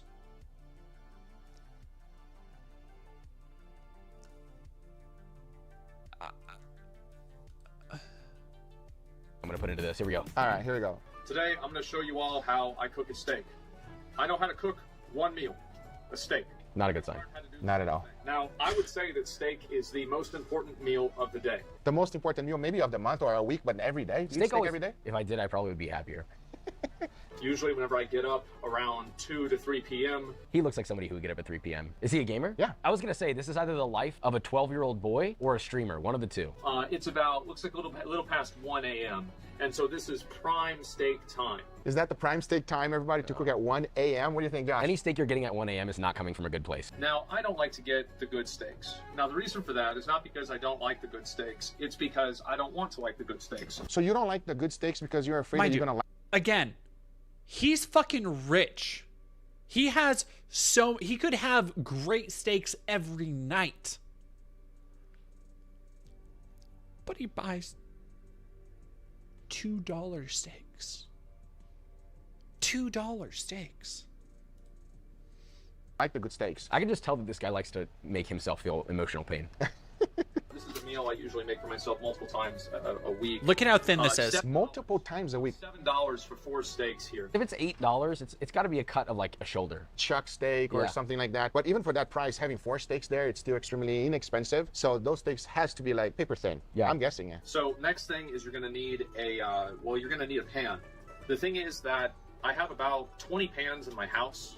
19 of them are dirty. Did you hear what he just said? I guess he keeps everything nice and clean. Well, actually 20 of them are dirty. Where do you keep them? 19 or number 20 Where? here. And I really just clean and use the same pan. Yeah, you and me both, buddy. Everybody on Earth. But we Thank clean you. them though. Yeah. We clean them right away. You don't leave it, you know, I hope. Oh my Do you God, I clean had it? a roommate that did that. Would leave their pans in the sink. Anyway, rest in peace. So let's keep going. As with any good steak, what do you eat with the steak? Great question. You eat a potato. Something's not right. I don't know what it is, but we're gonna find out. This is how I cook a potato. Is I take the fork and I stab Aw, the thank you, out of cute the cotton potato, candy cat. and I put the in the microwave. Just put 20 baked potatoes in the oven for telling me I look refrigerate gorgeous the rest. today. Okay, you're welcome. So you need butter. I don't even know why you do that. I just see other people doing it. So anyway, you put the butter on the pan. Can you explain, Josh, why we do not put butter on the pan first? You can't sear and also have butter in the pan immediately because it's gonna burn before you get any color on the steak. It's gonna smell bad. It's gonna smoke up everywhere. It could catch on fire. I've seen it catch on fire before. This is Worcestershire sauce. Look, I don't blame him because I can't say that either. I say Worcestershire sauce. Worcestershire. Do you say Worcestershire? Worcestershire sauce. People know I struggle with this, okay? Don't make me do this. Of Worcestershire sauce. They were out of the Kraft Worcestershire sauce, which is like literally like way cheaper. So I had to buy this. He literally has the best Worcestershire sauce money can buy. It's all the same. Who gives a Perfectly timed. And also we get lemon pepper. And so Lemon pepper on your steak. Now that's a meal. So it's not a big one. It's very thin. Yeah, it's just a beef curtain right there. In Miami, we call it palomilla steak. It's not a tender cut. It's not a great cut. And it's very difficult to cook this medium rare, let's say. I'm about... No sound whatsoever. No sound in the pan. I guarantee you, if he didn't have the mic next to it, when he put that in the pan, it probably was like sounded like this. I don't think it's even on. Is it on? Like, is the butter even Oh, it's melted? on. You can see that it's on the knob. Oh, yeah, okay, got You it. just, again, 30 seconds or a minute. What is it, bro? If your pan is not sizzling, you're not doing it right, everybody. I don't know if we want to double up on steaks today or not. It's fine. If I'm hungry later on, I'll just eat another cookie. Did he say if he's hungry, he'll eat another cookie? I think we should cook him a steak, Josh. Yeah, I would love to. Let us cook you a steak, brother. We would love to do it, okay? And we'll kiss you. You'll keep that part for you. I'll do it. Yeah. I'm kidding. I know your wife. Be careful. Yeah. I want to go ahead and take you guys. I want to move you a little bit over here. And so you got to shake this bitch up, right? And the reason you do that is because on the back of the bottle it says to do it. And so next thing, go ahead and open this up, and I'll show you guys what we're doing here. That is No cursing on my channel, Oh, bro. sorry. That's if I walked in and I saw that, I'd be like, oh my God, and I just like reflex throw it across Honestly, the room. that is a sad steak, everybody. That the steak has literally died inside, and it's asking for help. So I put...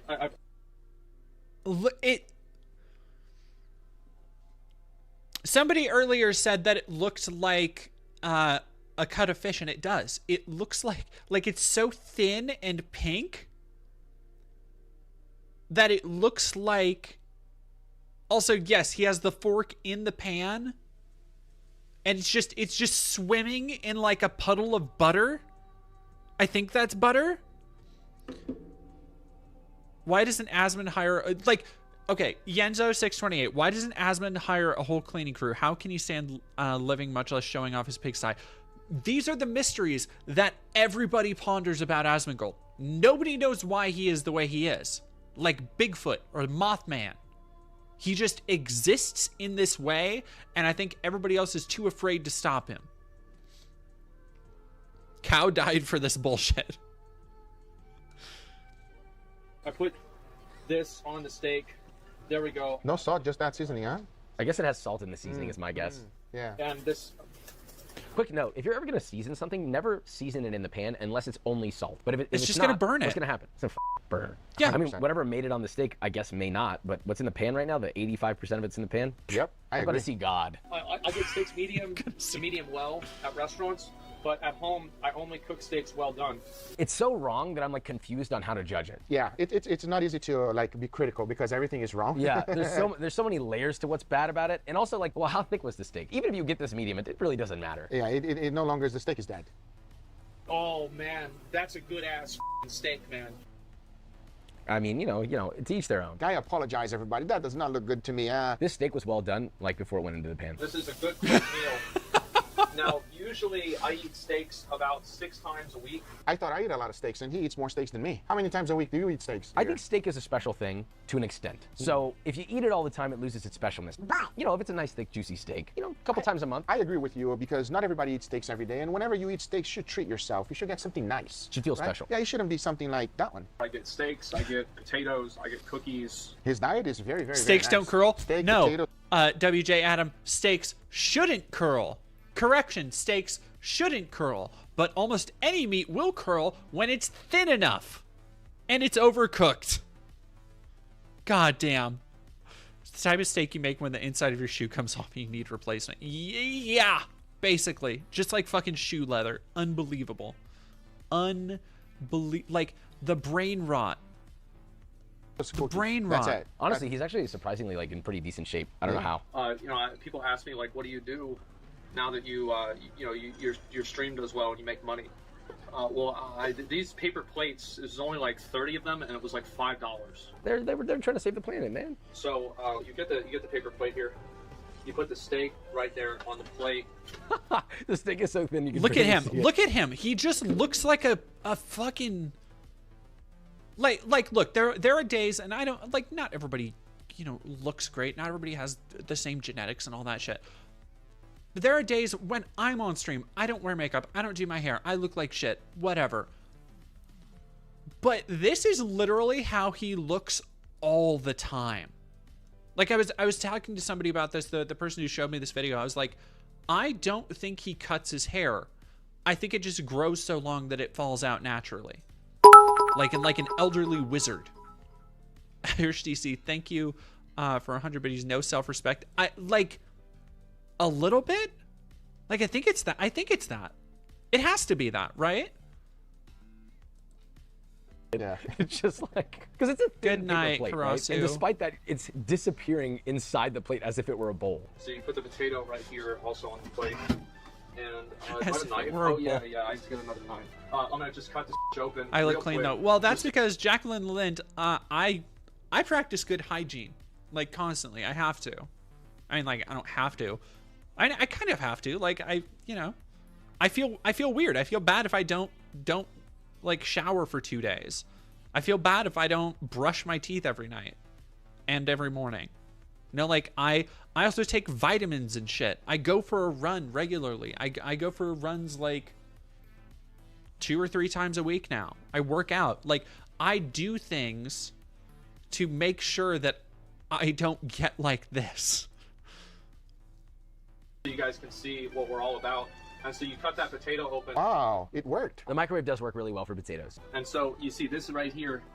This is what we eat pretty much every day. I'm a simple man. I live a simple life. I like steak and potato. Whoa, he does what to the potato? Potato. It looks like he's going to give a nice finish here. And I don't care if it's a cheap steak. It's a good steak. And it's good enough for me. You enjoy your steak. You cooked it yourself, even though it might not be good enough for me or for Josh or who, maybe everyone else on the planet. But you enjoyed that steak and you cooked it, man. I give you respect. So what do you think, Josh? I love your rating over here. Well, are we rating it? Yes, 1 out of 10. 10 being the best, 1 being the worst. Okay. And we got? A 3.5 out of 10. Now that's much higher than you might have anticipated. No, that's higher than me. Here's why I'm giving it a 3.5. Number 1, he cooked it himself. Number 2, he used real ingredients. He didn't use any pre-made mashed potatoes. He didn't use any pre-made sauces. He actually cooked whole ingredients all the way through. Yes. And that is the single-handed reason why it is a 3.5. Now, That's it. Would you eat it? If I was held hostage. Like a prison meal, basically. Yeah, like a prison meal, but instead of a prison, they're threatening my life. Guys, you suggested us to watch this video, so we did. Oh man, upsetting. Yeah, upsetting is a great word. Simple man. That's conservative and reactionary. He's telling on himself. Simple is true. Simple is true. All right, I gotta get Lady her food for the night real quick because it is dinner time for Pupper, and then we will go. Let's look up really quick as a little treat for y'all. As a little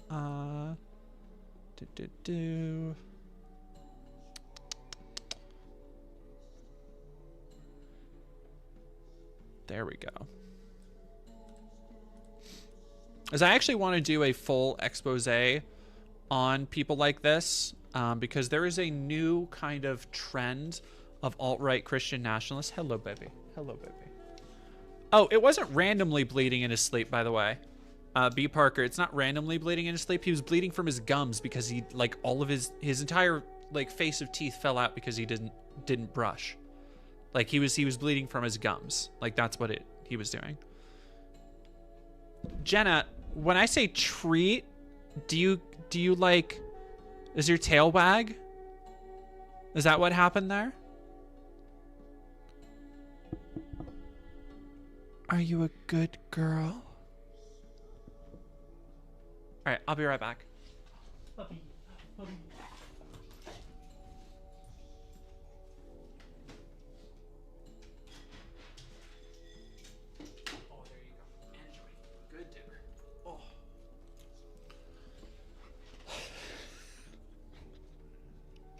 You love being called good girl? Yeah, I figured you probably did.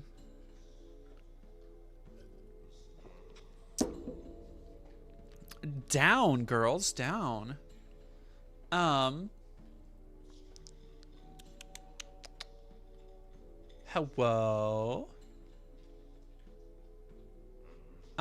Lol ASMR.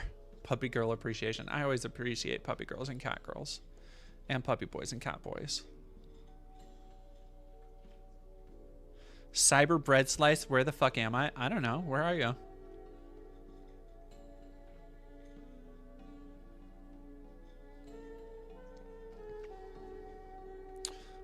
Fuck it, we ball. So, for people who don't know, I've already seen people in the chat. This is in fact not Matt Walsh, which is shocking because I see him and my brain says, oh, that's Matt Walsh. That's Wet Walsh. That's him. Oh yeah, I love Fox girls too. I like girls. I just like girls. Bidoof 88, I love your hair. You look amazing. Thank you. I don't know how much longer I will have the bangs, so enjoy them while they're here because I think I'm really going to go short with my next haircut. Yeah, I think next haircut I'm going like pretty short, so I don't think, like that's what I'm saying. That's what I'm saying. It's not Matt Walsh. They look exactly alike. Pat Welsh.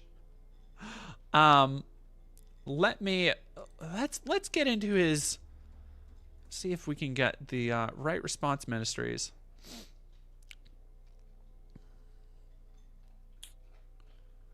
How to Win the World Part 1.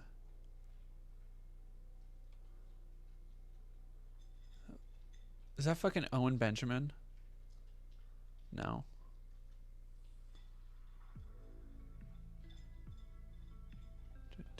Apostate's always a good thing. Always. He's a Calvinist. Oh my god. That's so fucking funny.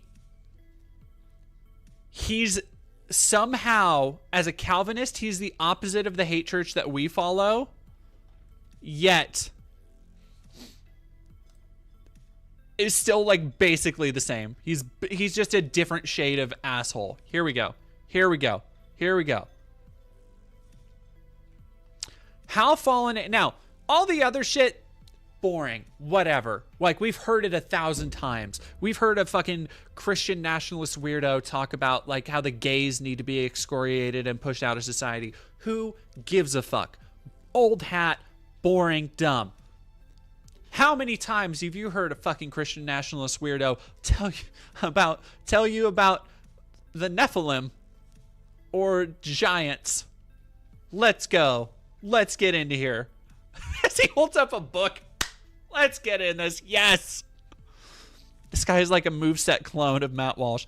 This is the Ken to Matt Walsh's Ryu. He's got it too. Real quick, where's it available? Just so that our listeners can go check it out. Yeah, you can find it on Amazon, or you can go to my website, which is Risen Ministries, risenmin.com. And I believe if you use a code Nephilim, all capitals, you can get 15% off. Great. So for those who are listening on podcast, I just realized I held up the book, and so did Tim, but I didn't actually say the name. I have not watched this video. I'm going in blind for this. I swear to God, I almost did a spit take when he said, use promo code Nephilim.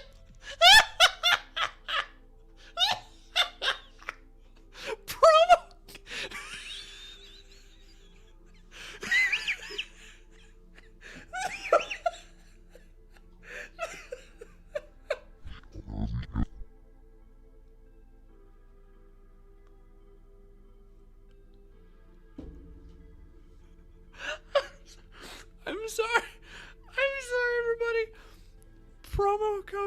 Nephilim.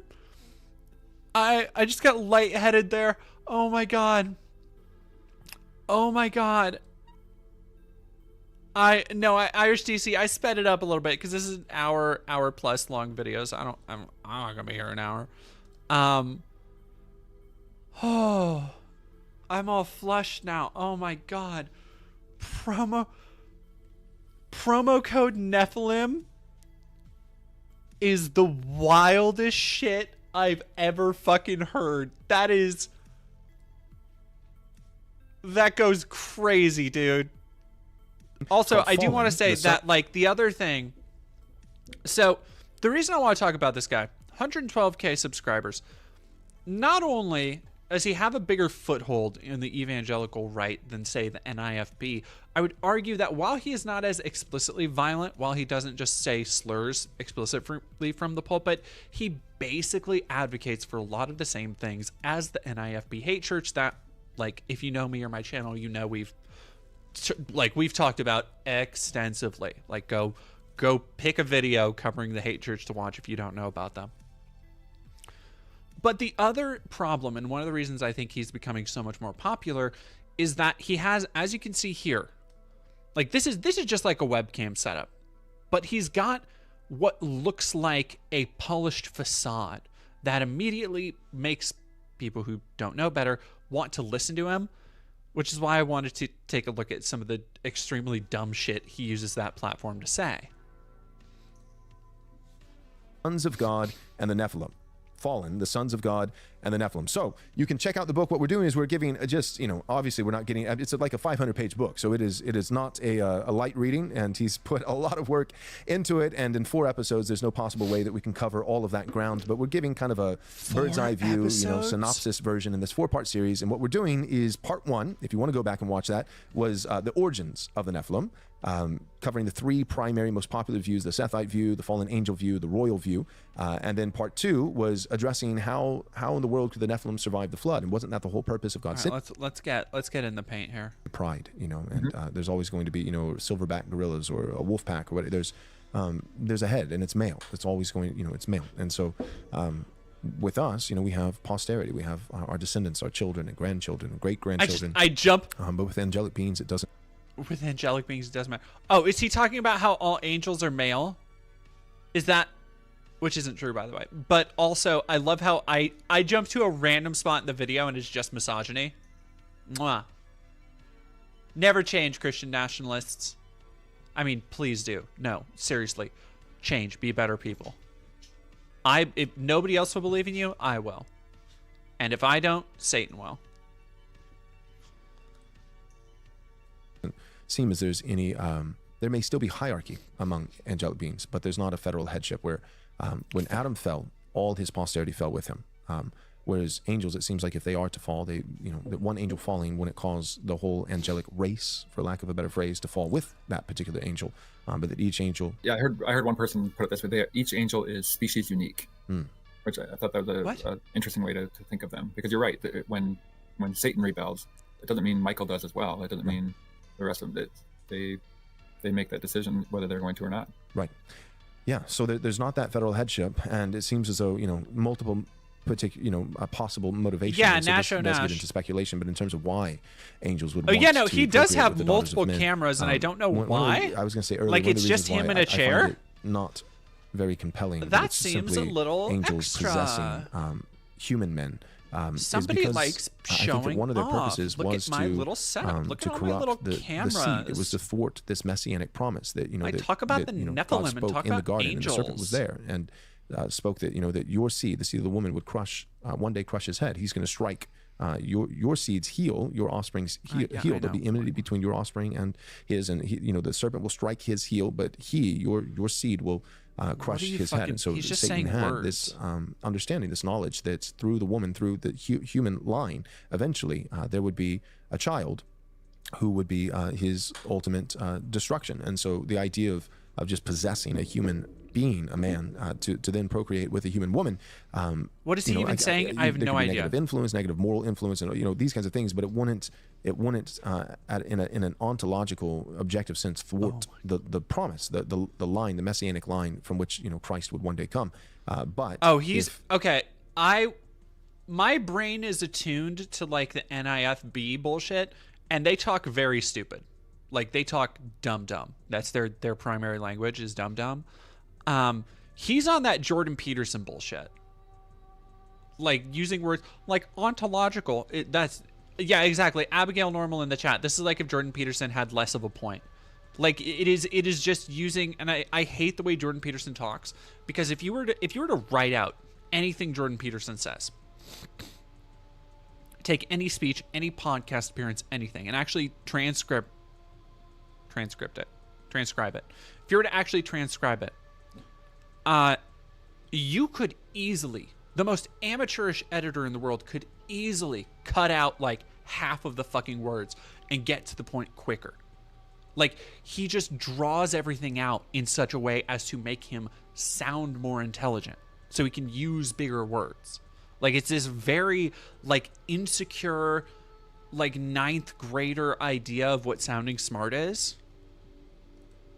Intological, am I right? If it's actually angelic seed and a hybrid and it's not even fully human anymore at this point, then that would pose a threat to I know a that human Yenzo. man-child that would be the ultimate demise of Satan. So I just think that that's one of the chief motivations for why these sons of God, fallen angels, did what they did. I don't think it was just to for pleasure or just to negatively influence humanity and tempt them to certain various forms of sin. I think there was an objective strategic aim. Oh my God. What is it? Angels will not be given to marriage in heaven. Do you remember that particular 134,000 views for this. This is the this. passage with the Sadducees. The woman marries a guy, he dies. She marries the brother, he dies. 7 times. Who's she going to be married to? And then he says, "You are mistaken, not knowing the scriptures nor the power of God." And then verse 30, "For in the resurrection they neither marry nor are given in marriage, but are like the angels of God in heaven." And so people look at that and say, "Well, there's no way because the angels, what they say is they can't get married because that's what it just says there." Well, that's not what it says. Jesus doesn't say that. He says in heaven they neither marry nor are given in marriage, and this is painfully boring. I'm to sorry. I thought pass this would be a things lot down, more teach certain things, exciting. and technology, They opened even, up really hard and with not only promo that, code I personally Nephilim. think that it's possible that within that realm that some Nephilim, but depending on who that fallen angel father might have been, could have been larger than others in terms of their physical stature and size. And so with all these things, and then multiple incursions, that you could have very large giants in the antediluvian pre-flood days, but then also large giants again in the time of Moses or Abraham or even Joshua. So in he the does conquest of Canaan. But it does. There we the go. Giants There we go. eventually begin Yeah, to Nash kind and of Nash. peter I out. promised giants. And so my view is that by the time you get to King David and Goliath, for instance, it seems like these are just the leftovers from Joshua, because I just taught through Joshua in our church this year, and going verse by verse, and it says Joshua defeated multiple different clans in Canaan, one of them being the Anakim, and defeated them from this region to that region and cleared them out to where the only ones that lived, he put most of them to the edge of the sword. The only ones that lived went to Gaza, Gath, and one other place. What is it? Ashdod.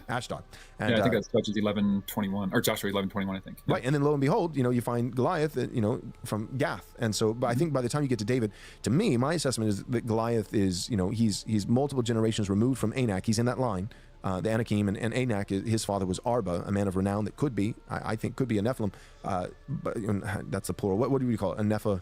That could. So Arba could be a Naphil. Nephilim's already plural. By the time you get to Goliath, I view that as Goliath might be one of the smaller giants. But I think this is where you and I would maybe differ.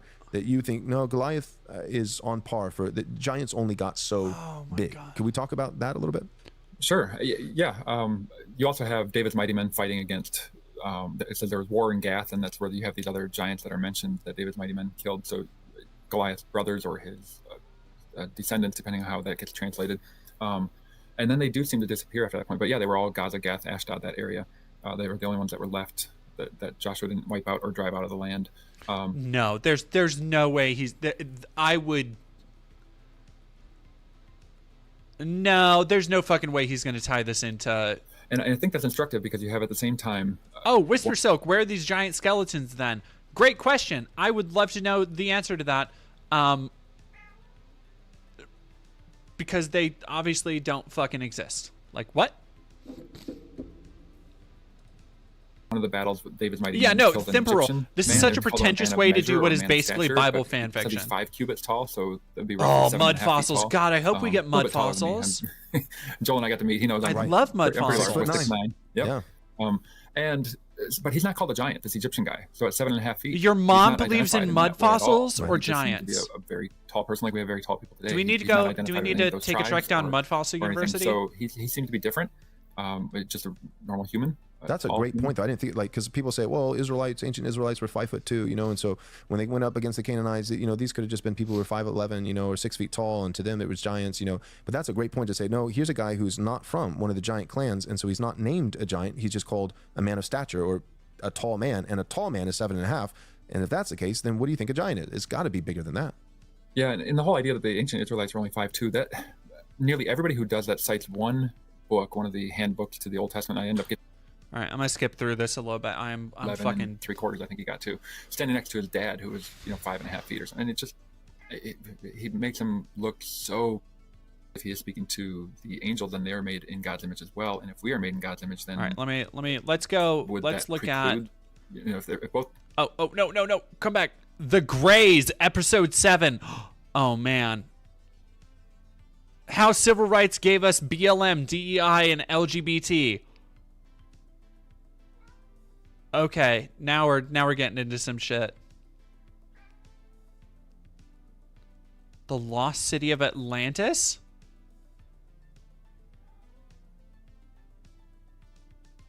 Okay, I got it. We gotta go. We gotta go to Atlantis, y'all. Includes paid promotion. In Plato's dialogues, Critias and Timaeus, he talks about a strange place called Atlantis. According to him, Atlantis was That's a powerful Naboo. and advanced civilization located somewhere Don't near fuck the with me. coast That's of Hercules, Naboo. what we now know as the Strait of Gibraltar. It was ruled by a series of kings descended from the god Poseidon and was renowned for its wealth, military prowess, and You're just sophisticated showing Naboo society. again. However, Atlantis became corrupt and imperialistic, leading the Athenians to defeat them in a cataclysmic war around 9,000 years before Plato's time. As punishment, the gods submerged Atlantis beneath the ocean in a single day and night. Given its legendary status, many moderns assume that Atlantis never existed.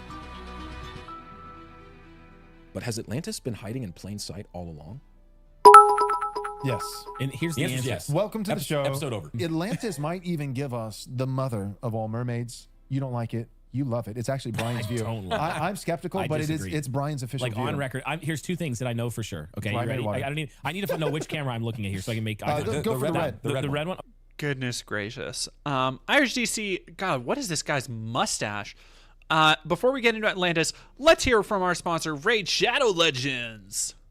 You know, this guy, I appreciate he's rocking the classic snake oil salesman look.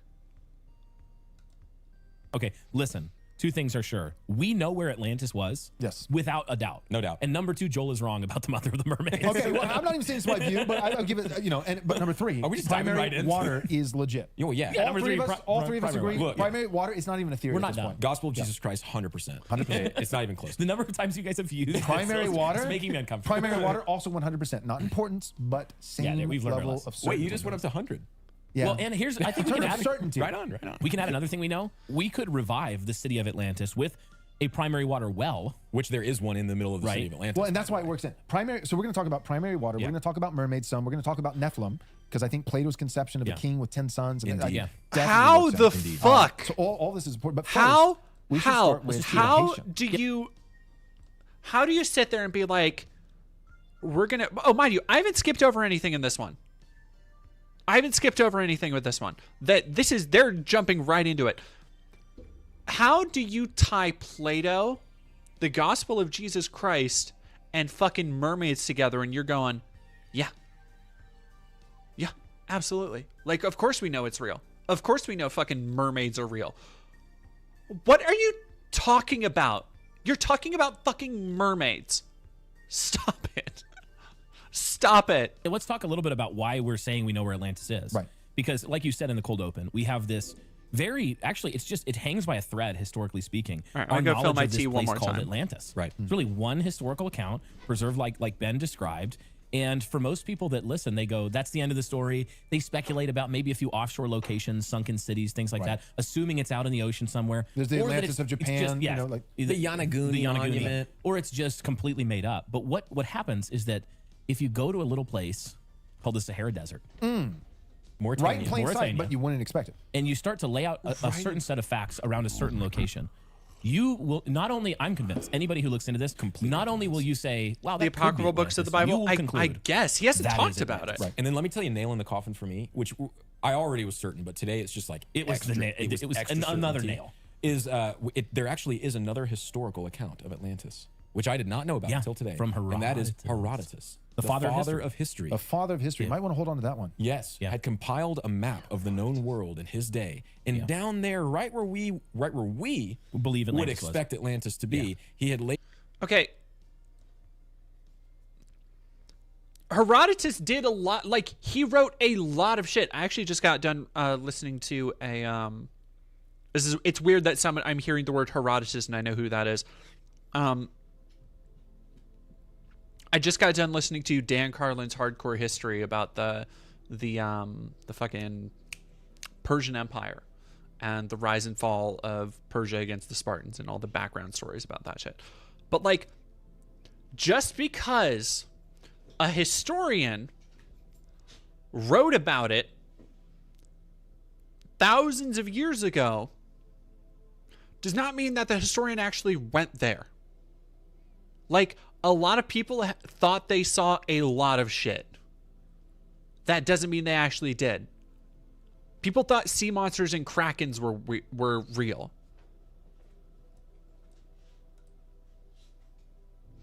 Labeled a little circle, and he had written Atlantis. Atlantis. So let me lay out a few facts. And real quick, wasn't there also a connection with like a ruler there being Atlas? Yeah, let me lay out a few facts. I'm going here. too fast. My bad. And then you guys jump in. We'll fill it in. We'll get all of them by the end. So there's this place in the Sahara Desert, which first of all, like it was a type. type About a sunken city. we thought we were talking about the underwater city. We're talking about a place in Atlantis. It's called the Eye of the Sahara.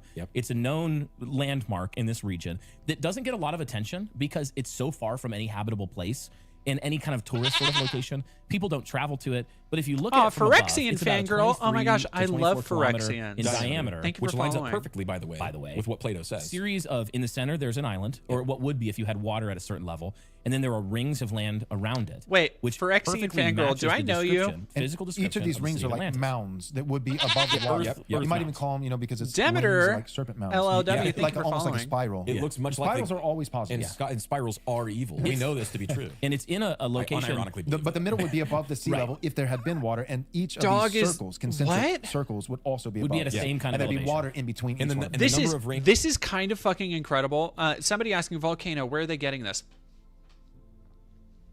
I have no fucking idea. I have no fucking idea. This is what happens when multiple people who believe in conspiracy theories get together. They just kind of freestyle, like bouncing off one another, and unless you're into the conspiracies they're into, it just completely just the smoothest brains I've ever seen. Perfectly marbled. Incredible. For land versus water also match up to what Plato 3 said. and 2. So it's in a land that we call today Mauritania. Mauritania. And surrounding it, there are mountains called the Atlas Mountains. Now, Atlantis just means the city of Atlas. That's what it means. And in legend, the original king of Atlantis was a man. Yeah, named exactly. Atlas. Ghost Stone. Conspiracy theorists just create their Atlas own fan was- lore headcanons and call it research. was an That's Atlas. exactly. I mean, he come was on. the son He of was an Poseidon, who was a fallen watcher, yeah. who literally, according to the legend, Poseidon takes to wife a mortal woman named Cleito. And has 10. So, a fallen watcher. Are they saying Poseidon was an angel? Is the lore like that has to be right? Like they can't. You have to reckon Christianity with another pantheon if you're going to fucking.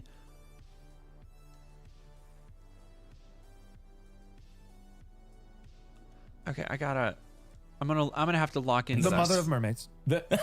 According to Joel, the mother of mermaids. According to Joel, the mother of Nephilim, but also mermaids. And mermaids. They had 10 sons. So anyway, the first mermaid. 10 sons who ruled the kingdoms. Brian's position, who ruled the realms. And what's fascinating about this, so this is supposedly a legendary account here. But Mauritania has a people that are now known as more the Berber people. I think they became even Islamic at some point in later history. They used to be called the Maori people. But before that, in the Maori people. Let And me guess, see. Ben, just tell us, who was, according to their own history, the first king of the Maori people? It was a fella named Atlas. Oh my goodness. They say that their first king was this legendary demigod figure named Atlas. And the ruler of the capital Oh my city God. of the Atlantean Empire. Oh my which was God. Italy. Oh my God. Okay, sorry. Hypothesis, this is the Assassin's Creed lore, but from a pre-Enlightenment point of view. Like, this is unironically, this sounds like somebody explaining Odyssey to me. I need to read some of these comments because the pinned comment, this makes Marvel Comics look so lame, lol. I wish people would understand how cool God's word and creation is. God is amazing. Jesus is king.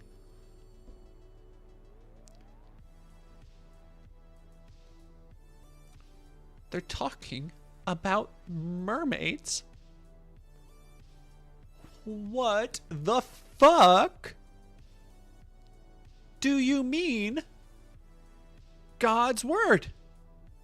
They're talking about mermaids.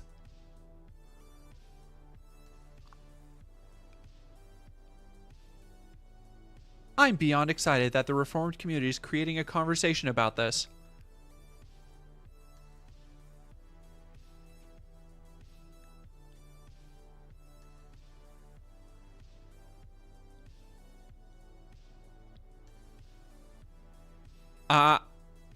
Oh. These comments are worth the price of admission alone. I'm gonna say that. Like all the other dumb, boring stuff that we've been listening to, these comments make it all worth it, baby. When I was about 10 years old, I am now 70, I would read my Bible and I would study Greek and Roman mythology, and I came to this conclusion at 8 years old. Not because I'm smart, but because I had an open mind and prayed before. Actually, it's because you were a child. It's because you were a baby. It's because you were a tiny little creature and your imagination was being tickled for the first time and you thought, hey, what if I put my G.I. Joes with my Transformers? Hey, what if my Ninja Turtles fought Darth Vader? Except you, 60 years ago, all you had was like a top and some jacks and a dice and apparently the Bible and Greek mythology, and you decided to just jam it all together.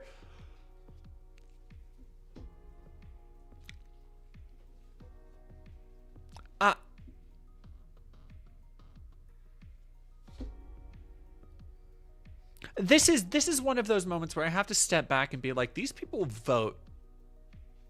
These people vote. These people have as much of a say in our society and how things are run as you or me. Like, these people help to determine the material outcome of our reality.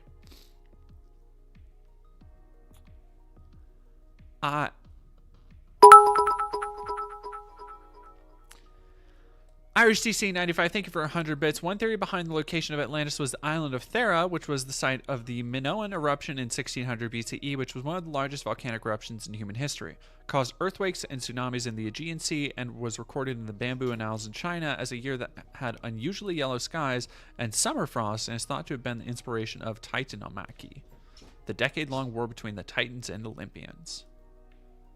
See, I love hearing that shit because that is like actual history wrapped up in mythology, right? Like, so much myth is just a way for humans to rationalize things that they see around them.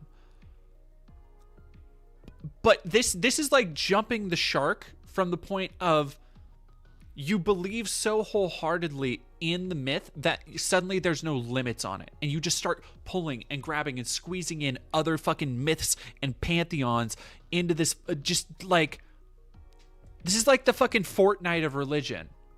Honestly, it's like the content sludge of religion. I'm flabbergasted right now. I am fucking...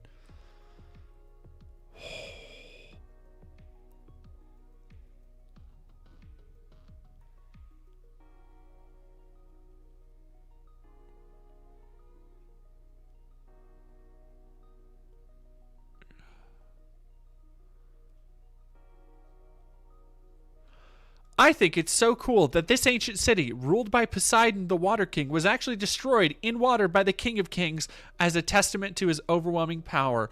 Gives new meaning and appreciation to Psalm 93.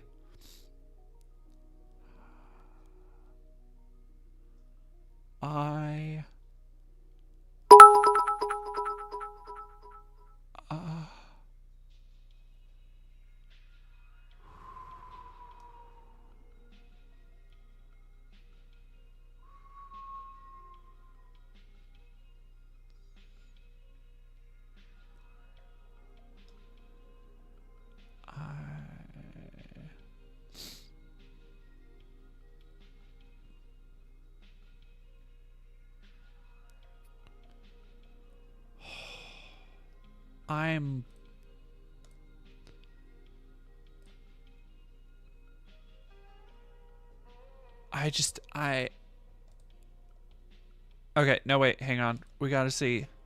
So, that, I cannot stress enough. That is what these people believe. Like, they believe in shit that is so fuck wild bonkers that if they said it on a street corner, everybody would think they're insane. However, they get behind a pulpit and start saying shit about gay people, and suddenly they're a dependable source. So let's dig into this just a skosh, just a smidge. Just a smidge. After this, Asmongold doesn't seem so crazy. Unfortunately, you might be right. Many Christians have noticed that Pride Month is more subdued this year. While this is good, we also need to be careful. Our goal is to see God's law instituted throughout all of society, not just to make things a little less gay. Many who uphold portions of God's law, such as thou shalt not murder, cringe when they read God's prohibition. They have fucking, look at all this shit. They have fucking money behind them. What fucking billionaire, Koch brother is funding this shit? Yeah, iPads, they got LCD screens. The reality, though, is that God is good and loving in everything that he does. And his laws about homosexuality are both righteous and they protect society from great harm. Tune in now as we They're discuss talking about how the America Eye of has abandoned Mauritania. God's good Oh yeah, standard. the mountains are the Atlas Mountains and Herodotus labeled area Atlantis. Thank you, Lee Kessner, for the $5.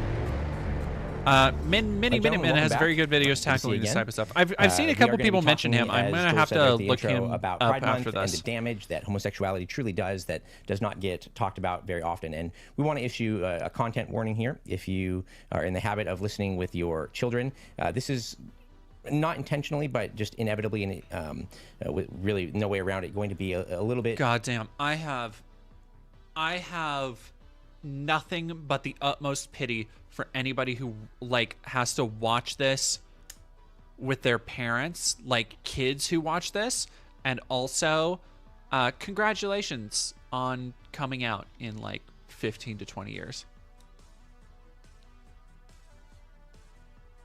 Gross in some cases, as we talk about some of the habits and damages and harms that are brought on to individuals and societies when homosexuality is left unchecked. Yeah, just don't. If you're a parent, just don't listen to it with your kids. I would not have my kids listen to this. Absolutely. They need to, my kids need to be, they need to be concerned about butterflies and caterpillars. 100%. That's their focus. Yeah, great. So Okay, so as we said in guarantee the intro, he has some Pride gay Month kids this then. year has been a little bit subdued, and it's fantastic. Not quite as we were at level 10,000 gay. Last year with Target and everything. 2022 was bad but, too. Yeah, right, in 2022, the last couple of years have been egregious, but so bad that they kind of overplayed their hand, and now they're like, all right, America's pretty gay, but not that gay. We got to tone it back a little bit. Yep. So the thing that we need to be very careful of as Christians, and how I want to frame the discussion today, is just what you said, Joel. We are not trying as Christians to have the world be slightly less sinful. Right. You're trying to work through the power of the gospel and the available means that God has given us through family, church, and civil power to bring the world into alignment with God's law. Right. And while it's true that God's law and standard have existed as part of his character for all time, Let me see if I can he himself put this gave the forward. law to Moses well after Adam and Eve had fallen. He gave the law to Now, fallen people. It's been a minute since I went to Bible school, but I don't remember "Thou shalt not kiss another dude" being on there. I don't remember "Thou shalt not blast Chapel Roan" being on the list.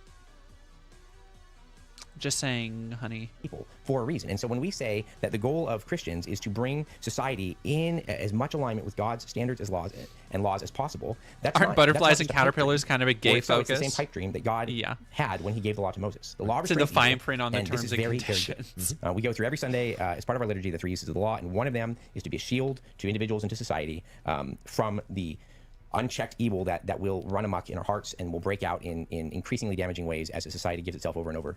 See, that's actually super interesting, is because, again, they're Calvinist, so, like, by default, for whatever stupid, like, theological reasons, the NIFB, like, hate Calvinists.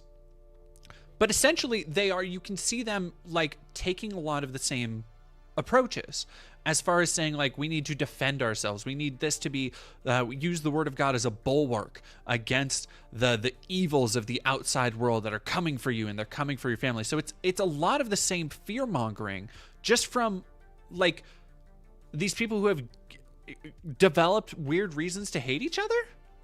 It's fascinating. Prosthetic PJ, they always want to say the existence of LGBTQ people harm society or will lead to societal collapse, but what the hell is so great about society that needs to be preserved? People are assholes. The planet is dying. We're running out of water. There's assholes out there eating burnt $2 steaks. I mean, in their ideal society, they see themselves as the ones who deserve to be on top. And any threatening to that status quo, they are by default against.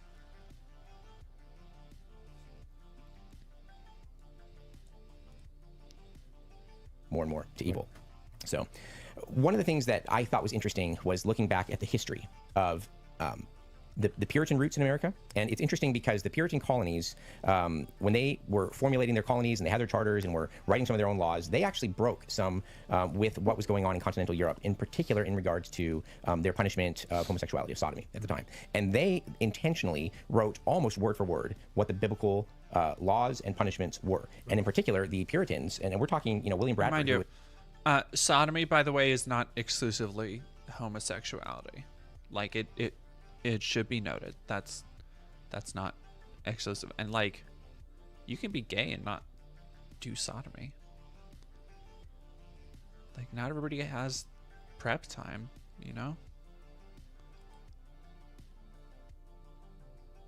God hates butt stuff. Your boy Cool Cat. True.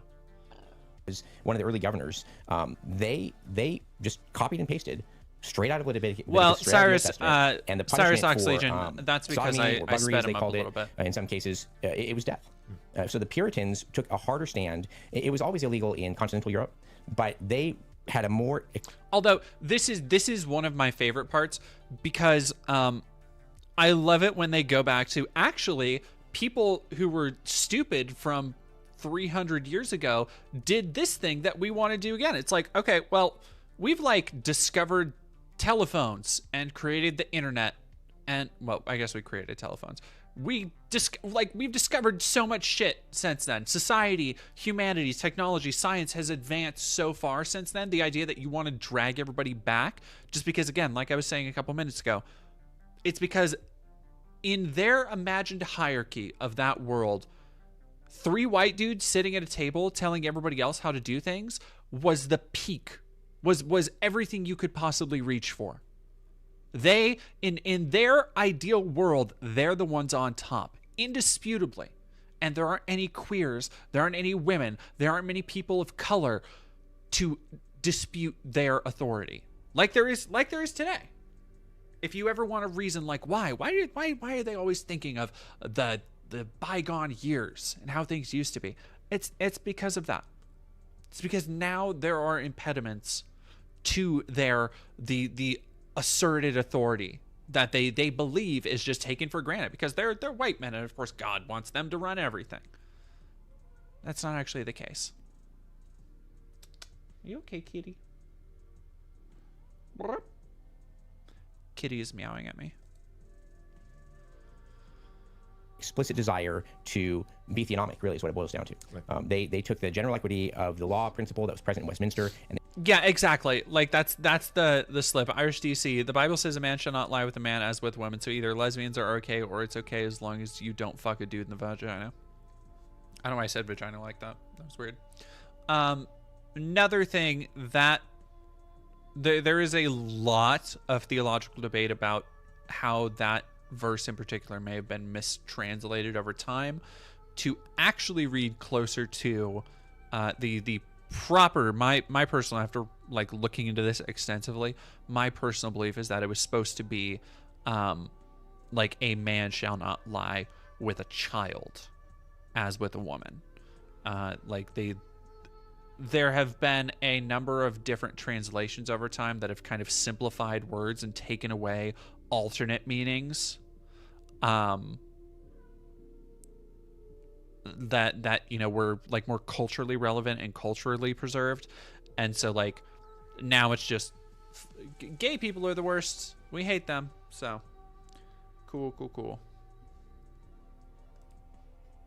They really applied it, and so from the very beginning. Yeah, the history of the America's translations of the founding, Bible. It is all. whack. Nobody Also was surprised very that fascinating. Sodomy was illegal. I legitimately but find they it even went as far as the biblical law required and made it punishable by death. Yeah, Now, it the is true nyctograph. that there You weren't a know lot of what I'm talking records about. The original of Greek people word being was executed referring to who were Sodomy. There pederasty. was some, I think it was 8 or 10 or something like that in those early couple centuries.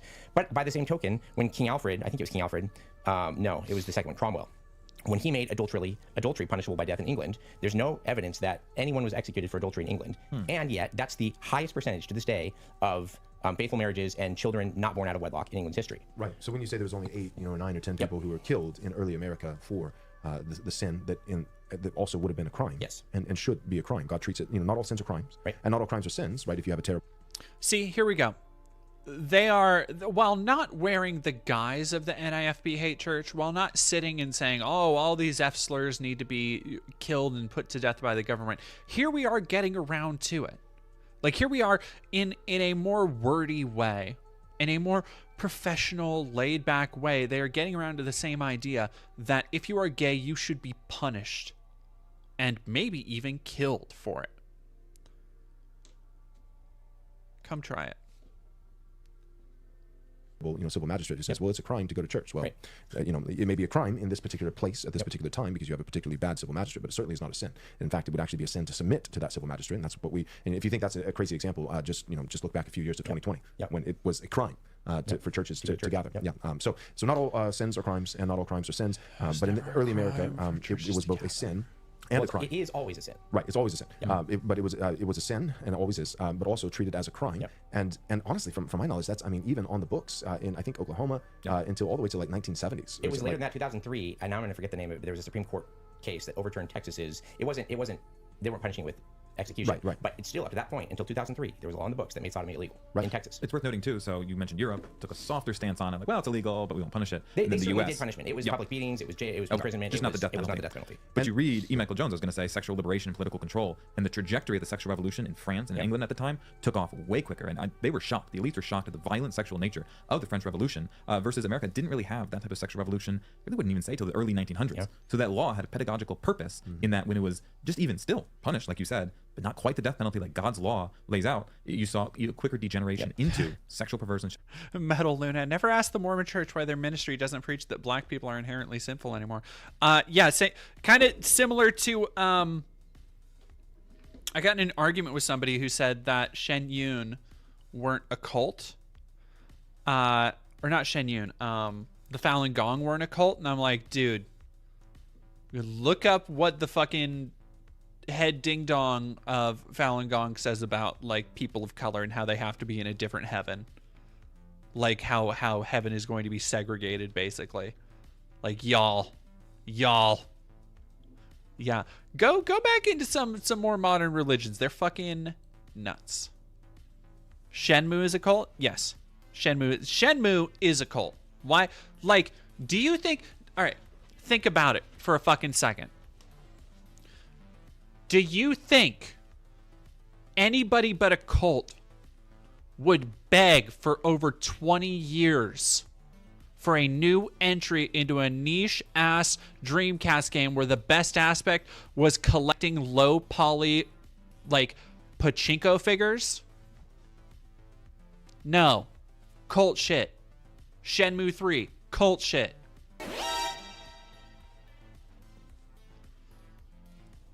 What are we on about? It's always so weird when I talk about, like, Dale Wisland. Look, Londi needs to fucking die. I think he. Let me try and do my best Rio voice. Londi needs to fucking die. Right? Was that pretty good? Was that pretty good for Rio? That dude has the most monotone, unaffected voice you've ever played. Shenmue 3 is a cult. If your family has been affected by Shenmue 3, please be gentle. Yeah, weird fucking game. For those who don't know, Shenmue 3 is almost like Omicron to me, where I'm like, I like Shenmue a lot fucking more than Omicron, but it's like, for those who don't know, Omicron, the Nomad Soul, David Cage of Heavy Rain and Beyond Two Souls fame's first major console game, also had a original musical number and in-game appearance by David Bowie. Fucking weird game. Fascinating, but very strange. Yeah, like, I don't know. There's something to those early games that were just like, especially like on the Dreamcast or the PS2, that were just like, hey, what if there's like this whole world, and what if we can really raise the level of interactivity and create this like really interactive story. Have I heard of the game LSD? Yeah, that's a Japanese exclusive, I believe. That only came out in Japan, right? I think I know LSD. Hey, do you want to just talk about Dreamcast games? I want to talk about like, man, when people talk about the great Dreamcast library, the reason why is because of the weird shit. Like Sonic Adventure 2, great. Crazy Taxi, Space Channel 5, like, of course, tops. Sega Pro Bass Fishing, ballin'. Jet Set Radio, of course, Natchy. But like the B-sides of the Dreamcast library, like, yo, you had fucking Seaman, Power Stone. Yo, yeah, Cyrus mentioned Power Stone in the chat. What was it? D2, fucking D2, The Ring Terror's Realm, which is not a good video game, by the way. The Ring Terror's Realm is not a good video game. Choo Choo Rocket, fuck yeah, Choo Choo Rocket, hell yeah. Quake 3 Arena, Evil Dead. Well, Prosthetic PJ, Evil Dead. I believe you're talking about Evil Dead Hail to the King, which was also on the PlayStation 1. You couldn't see it, but I was pushing up my nerd glasses. What was another one? I was just thinking, oh, fucking Bedoy, Overbled and Illbleed. Fuck, man. Hell yeah. And Heavy Metal Fact 2. There was, did y'all know there was a Heavy Metal video game? Oh yeah, if y'all haven't played Illbleed, I don't know. I imagine somebody at Sega has the rights to Illbleed and Blue Stinger. And like, look, I literally cannot imagine more than like 10 people would buy remasters of those games. But come the fuck on. Like, Night Dive should try, like, Metal Hurlant. Dead Alarka, are you French? Hit me with that Metal Hurlant bullshit. The comic book store I used to go to had a Heavy Metal statue for like 20 years. Was it just like a hot chick with her tits out? Because that's pretty much all Heavy Metal was until like 5 minutes ago. Yeah, it was. I want to say it was based on Heavy Metal 2000. If I remember. Well, no. All right, all right, we're going down a rabbit hole.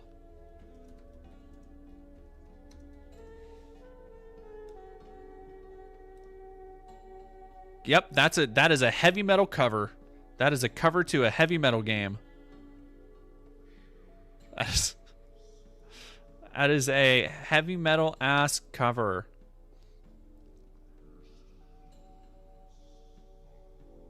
I know for a fact at some point they had to cover, like, there was just this strip and they had to add boob armor to the underside.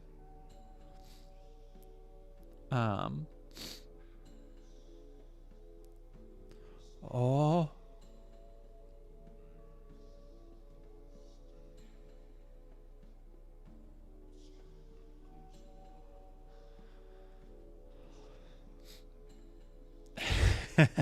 Ghost Dunk. Heavy metal heads, chicks with their tits out, and nerds who get magically turned into buff dudes that get to fuck those chicks.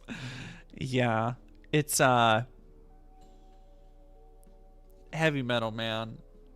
I don't know. Hey, you know, but I don't know if oh, okay.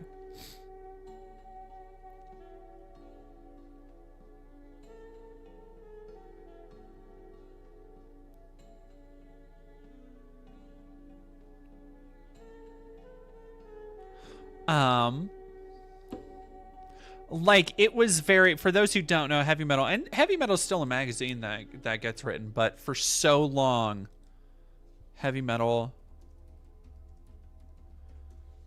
like, I don't think it'll get me. Or is it gonna be?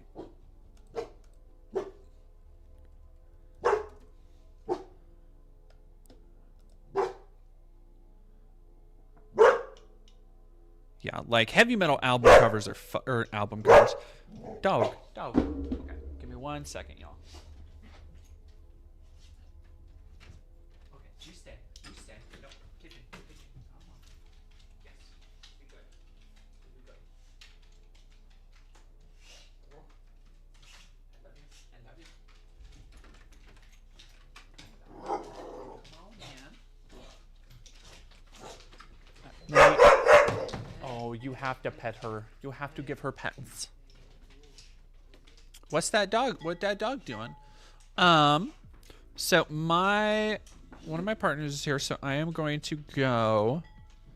And let me actually see before anybody. Don't go anywhere. Nobody go anywhere. Stop it. Don't move. Don't move a muscle. We are gonna see who we're going to raid.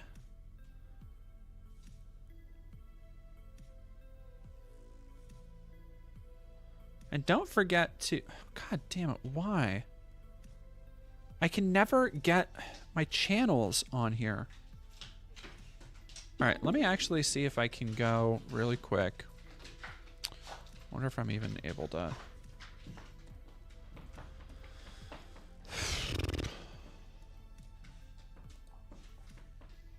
Yeah, the new Twitch app it's so fucking terrible.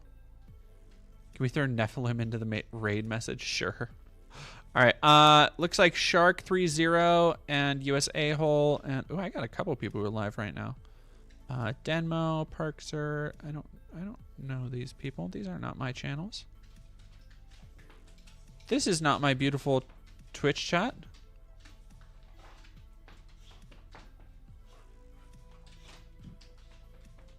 Okay. We are going to go watch Shark.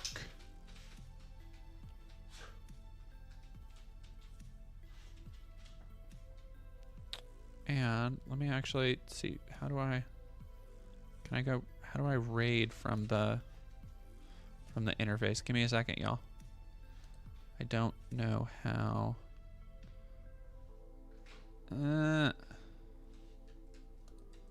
Creator dashboard.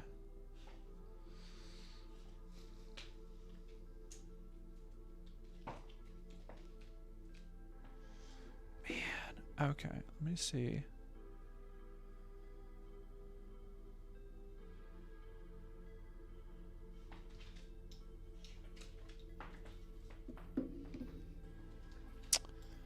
Oh. Okay, sorry, y'all. Give me 1 second. I want to keep rating people. I like giving them support. But everything hates me. Aw, thank you very much, Jedi Master Abby. Let's go. Yes, I know. So let's go. How do I read? There we go. Stream manager. I don't care. Give me my stream manager.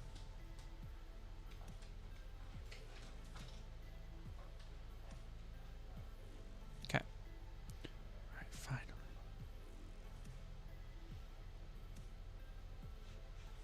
See, now I have live and learn stuck in my head. Live and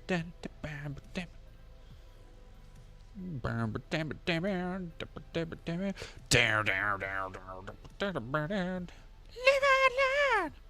Hanging on the edge of tomorrow. Live and learn. Can you, like, honestly, the nerd hype in that fucking theater, if they play Live and Learn and have, like, the Bio Lizard and they, like, Super Sonic and Super Shadow, dog, ridiculous. Like, if you thought the hype was real for, like, the Avengers Cap scene, nothing. Yeah, Lady DeFage, that's my dog. Or that's my cat. Oh, okay, Riverboat Jack is on. Let's go. Okay, it looks like Jack just went live, so we're gonna go rolling around at the speed of sound. Places to go, gotta follow. All right, we're gonna go raid Jack, and everybody go say hi for me, and